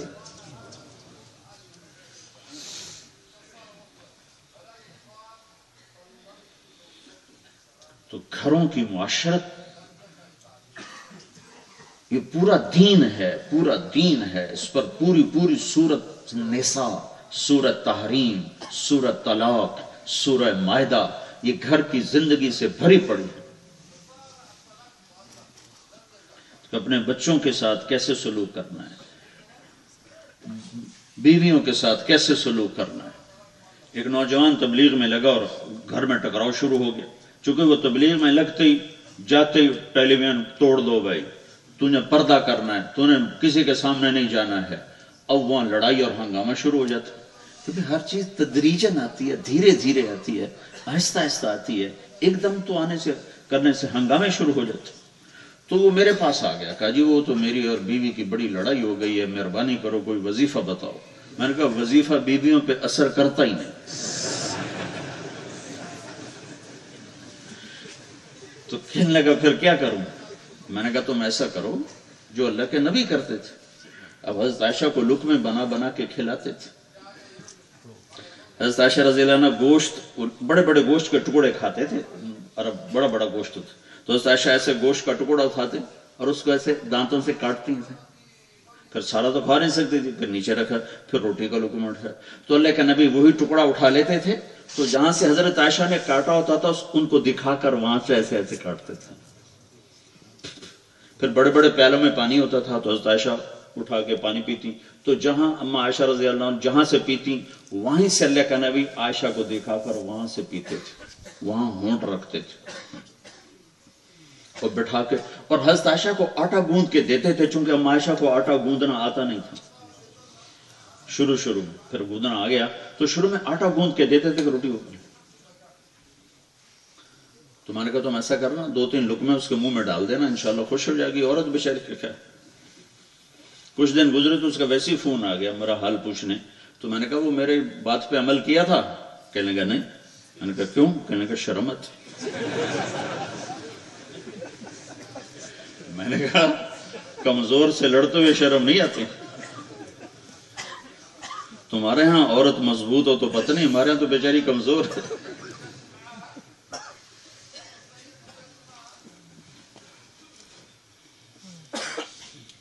گاما پہلوان کا نام سنے؟ گاما بڑا مشہور پہلوان تھا، لاہور کا، رستم زمان بنا، یہاں انگلینڈ میں اس نے امریکہ کے پہلوان کو ہرایا تھا، تو اس کو پھر رستم زمان کا تاج پہنایا گیا تھا۔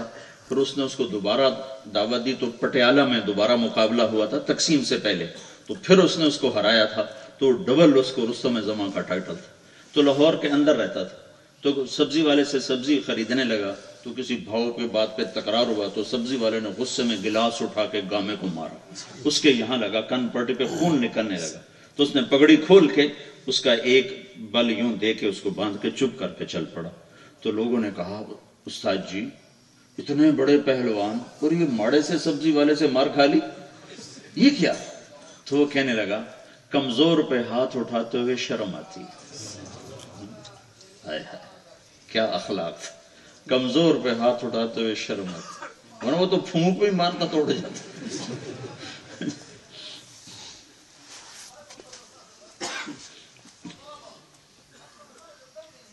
میں نے کہا تم جاؤ یہ کام کرو انشاءاللہ تمہاری محبت ہو جائے گی۔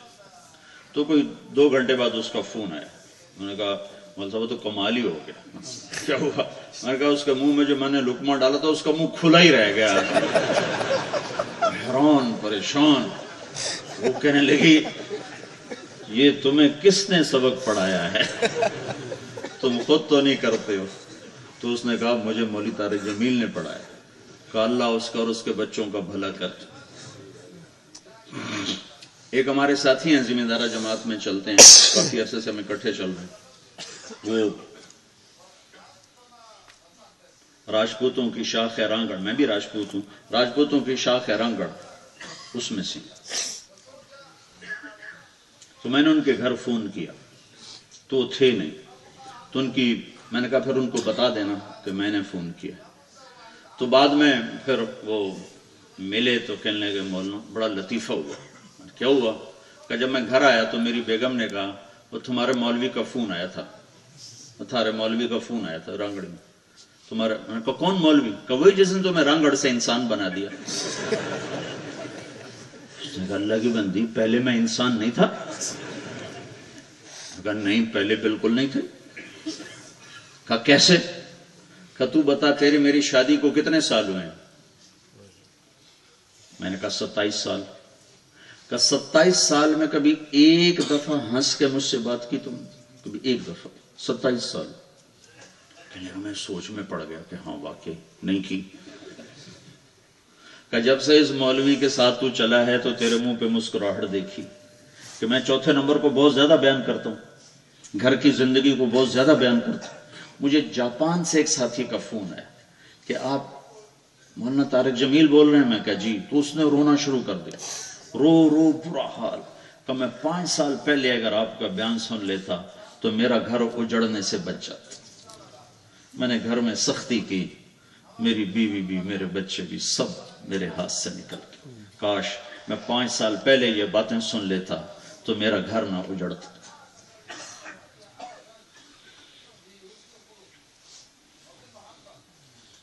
ایک ہمارے ساتھی تھے فوت ہو گئے، ذمہ دارہ جماعت میں قتل ہو گئے تھے۔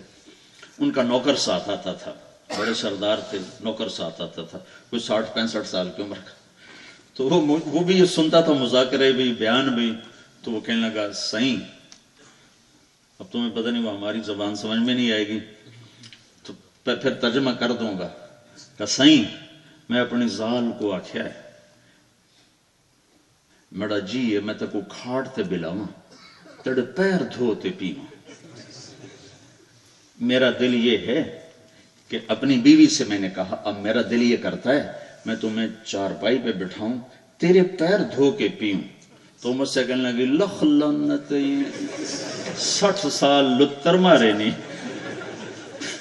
تو مجھ سے کہنے لگی لعنت ہے تیرے اوپر، 60 سال تم نے مجھے جوتے مارے، اب تو کہتا میں تیرے پاؤں دھو کے پیوں۔ تو وہ کہنے لگا مجھے پتہ ہی نہیں تھا کہ تمہارے ساتھ بھی اچھا سلوک کرنا، مجھے پتہ ہی اب چلا ہے کہ تمہارے ساتھ بھی اچھا سلوک کرنا۔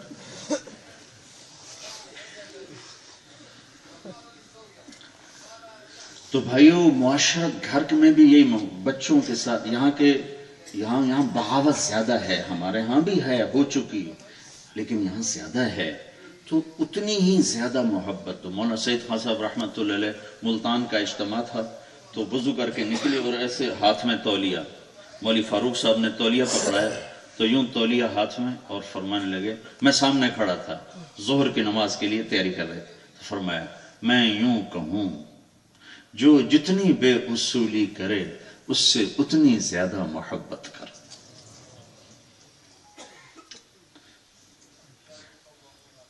سیرت میں جو اخلاق آتے ہیں نا، وہ میں نے اس بندے میں زندہ دیکھے تھے. جو سیرت کی کتابوں میں اخلاق آتے ہیں اس ہستی میں نے زندہ دیکھے تھے.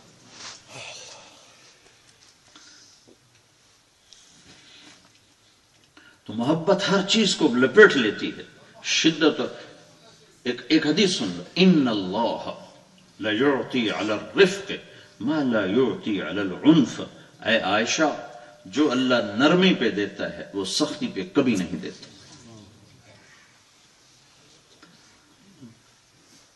تو میرے بھائیوں،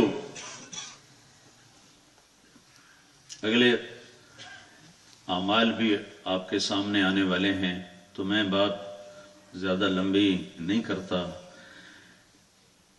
آپس کی محبت کو بڑھاؤ، اپنے گھر میں اپنے بچوں کو وقت دو. یہ کوئی قربانی نہیں ہے کہ گھر کو وقت نہیں دیا جا رہا. یہ نادانی ہے، یہ قربانی نہیں ہے، یہ نادانی ہے کہ سب کو جنت میں لے جانے کا فکر اور بچے جہنم میں جا رہے اور بیوی جہنم میں جا رہے. میرے نبی سے بڑھ کر کون ہوگا کائنات کا غم کھانے والا اور فکر کرنے والا اور غم اوڑھنے والا؟ لیکن آپ روزانہ عصر سے مغرب ساری بیویوں کے پاس باری باری جاتے تھے اور سب کا حال پوچھتے تھے. تو اپنے گھر کی تعلیم بتا رہا ہوں، گھر کے اخلاق بتا رہا ہوں. اپنی اولاد کے ساتھ، اپنے گھر والوں کے ساتھ، اپنے بھائیوں کے ساتھ، اپنے رشتہ داروں کے ساتھ، اپنے عزیزوں کے ساتھ حسن سلوک، درگزر، معاف کرنا. اللہ کے نبی نے اپنے کافر رشتہ داروں کے ساتھ نباہ کیا. ہم صرف نافرمان ہوں اور ان سے نباہ. تو میرے بھائیوں، اور بھی چیزیں آپ کے سامنے آتی رہیں گی. میں نے آپ کے سامنے 3 باتیں کی ہیں. ایک اس پر یقین جس کو استخلاص کہتے ہیں کہ ہاں اس دعوت سے سارے عالم میں ہدایت کی شکلیں پیدا ہوں گی. ایک آپس میں الفت و محبت، جس کے لیے زبان سب سے بڑی چیز. اگر یہ قابو میں ہے تو ہر چیز قابو میں ہے، اگر یہ بے قابو ہے تو ہر شے ہاتھوں سے نکل جائے گی. اور ایک اپنے گھر میں اپنی اولاد، اپنے بیوی بچوں پر محنت اور ان کے ساتھ الفت و محبت. کتنے ہی بگڑ جائیں سینے سے لگا کے رکھو. کسی وقت بھی اللہ تعالیٰ دل پلٹا دے. اگر آپس میں ٹکراؤ شروع ہو گیا اور نوک ٹوک شروع ہو گئی تو بگاڑ بڑھتا جائے گا، بڑھتا جائے گا، بڑھتا جائے گا. جب اللہ کے نبی اپنے رشتہ داروں کا کفر شرک برداشت کر کے چلتے رہے، آخر میں سب نے کلمہ پڑھ لیا اور سارے ایمان میں داخل ہو گئے. تو ایسے ہی ہم تو محبت دیتے رہیں. جب اللہ چاہے گا دل بدلتے. ایک آخری بات مختصر کر کے میں بات ختم کرتا ہوں کہ اللہ پر یقین اور توکل کا مطلب بعض دوست غلط سمجھ جاتے. اگرچہ رات کو بھائی بابر صاحب نے اس کو واضح کیا، لیکن میں تھوڑا مزید اس کو واضح کرنا چاہتا ہوں کہ یقین اور توکل کا مطلب یہ نہیں ہے کہ ہم مادی اسباب چھوڑ کر بیٹھ جائیں اور صرف نماز اور روزے کو عمل سمجھیں کہ اللہ سے لینے کا راستہ اعمال ہے اور اعمال سے مراد صرف نماز، روزہ اور دعوت ہو. یہ نہیں ہے. اللہ سے لینے کا راستہ اعمال ہیں اور اعمال میں تجارت کے اندر جو اوامر ہیں وہ بھی اعمال ہیں، زراعت کے اندر جو اوامر ہیں وہ بھی اعمال ہیں، کسی کی آپ نوکری کر رہے ہیں اس کے اندر جو اوامر ہیں وہ بھی اعمال ہیں. تو اللہ سے لینے کا راستہ عمل ہے اور عمل سے مراد صرف نماز روزہ نہیں اور دعوت ذکر تلاوت نہیں، بلکہ یہ سارے احکام جو اللہ نے تجارت میں دیے، زراعت میں دیے، نوکری میں دیے، ان سارے اوامر کو ذریعہ بنایا ہے اللہ سے لینے کا. ابو بکر اور عمر یہ رضی اللہ عنہما یہ اس امت کے سب سے اعلیٰ درجے کے لوگ. خلافت ملی حضرت ابو بکر کو، اگلے دن کندھے پہ کپڑے لٹکائے ہوئے اور بازار جا رہے. آگے سے حضرت عمر مل گئے. ابھی کدھر جا رہے ہو؟ کہا کپڑے بیچنے جا رہا ہوں. تو کہنے لگے حکومت کون سنبھالے گا؟ تو کہنے لگا میں بچوں کو کہاں سے کھلاؤں؟ تو حضرت عمر کہتے تو اللہ سے مانگ، مصلی بچھا، صلاۃ حاجت پڑھ. یا ابو بکر یہ سوچتے کہ میں اللہ سے براہ راست لینے والا بنوں گا، مجھے کیا ضرورت ہے کچھ کرنے کی. ان دونوں حضرات نے اپنے عمل سے بتایا کہ یہ اسباب کی دنیا ہے، اسباب میں جو اللہ کے اوامر ہیں وہ ذریعہ ہیں کامیابی کا، نجات کا، کاموں کے بننے کا. تو عمر ان کو واپس لائے اور سارے اپنے مشورے کے لوگوں کو اکٹھا کر کے کہا بھئی اس کا سوچو کیا کرنا ہے. انہوں نے کہا یہ وظیفہ مقرر کرو، تو ان کا وظیفہ مقرر کیا گیا. پھر جب حضرت عمر خلیفہ بنے تو انہوں نے اپنے ساتھیوں کو جمع کیا اور کہا دیکھو میں جب حکومت نہیں تھی میرے پاس تو میں تجارت کرتا تھا، تجارت سے میں اپنے بچوں کا خرچہ چلاتا تھا. اب جب اللہ تعالیٰ نے مجھے یہاں ذمہ داری دی ہے تو میں تجارت نہیں کر سکتا، تو میرا سوچو کیا کرنا ہے میرے بچوں کا. تو سب نے مل کر حضرت عمر کا بھی وظیفہ مقرر کیا. تو یقین کا مطلب یہ نہیں ہے کہ صرف نماز روزے کو ہم کہیں یہ ہمارے پلنے کے اسباب ہیں. نہیں، یہ دنیا اسباب کی دنیا ہے. آپ اندازہ لگو ہمارے نبی غار میں چھپ رہے ہیں، سبب اختیار کیا. حالانکہ اگر غار میں نہ چھپتے سیدھے ہی چلے جاتے تو کون روکنے والا تھا.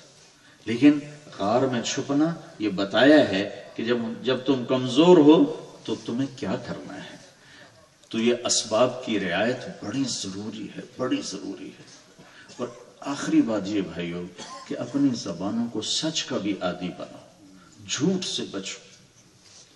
چاہے حکومتی دفتروں میں ہو چاہے آپس میں ہو، جھوٹ سے بچو.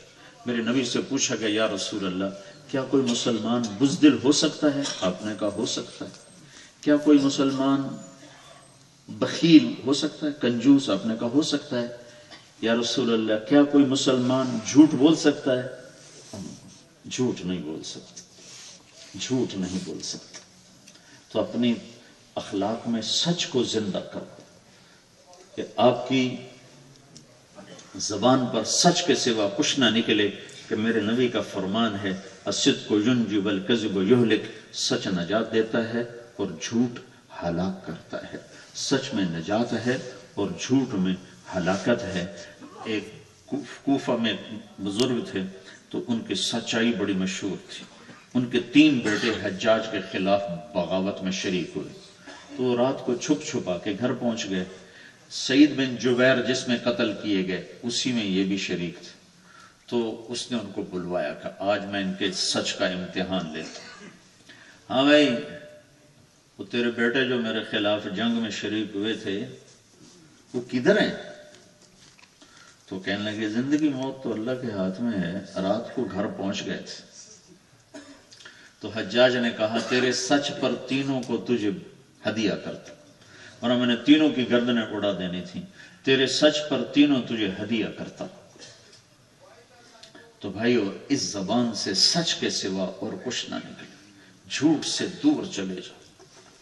جھوٹ چاہے وہ دفتروں میں ہو، چاہے معاملات میں ہو، چاہے وہ کسی بھی معاملے میں ہو، اپنے آپ کو جھوٹ سے بچاؤ. سچ تمہاری پہچان بن جائے، صدق تمہاری پہچان بن جائے تو اللہ تعالیٰ کی غیبی مدد تائید تمہارے شامل حال ہو جائے گی. کہ جھوٹ تباہی پھیر دیتا ہے، وہ سچ نجات دیتا ہے. اچھے اخلاق کا ایک حصہ یہ زبان کی سچائی بھی ہے. تو یہ چند ایک باتیں آپ کی خدمت میں پیش کرنی تھیں. دل کو لگی ہوں تو لے لینا بھائی. احباب Visit www.youtube.com/user/networld for all the latest lectures, nats and much more. جمع ہے میر ہار دل کہہ لے، پھر التفات دل دوست نہ رہے نہ رہے. اب عبد المقید صاحب بھی کھڑے ہو گئے.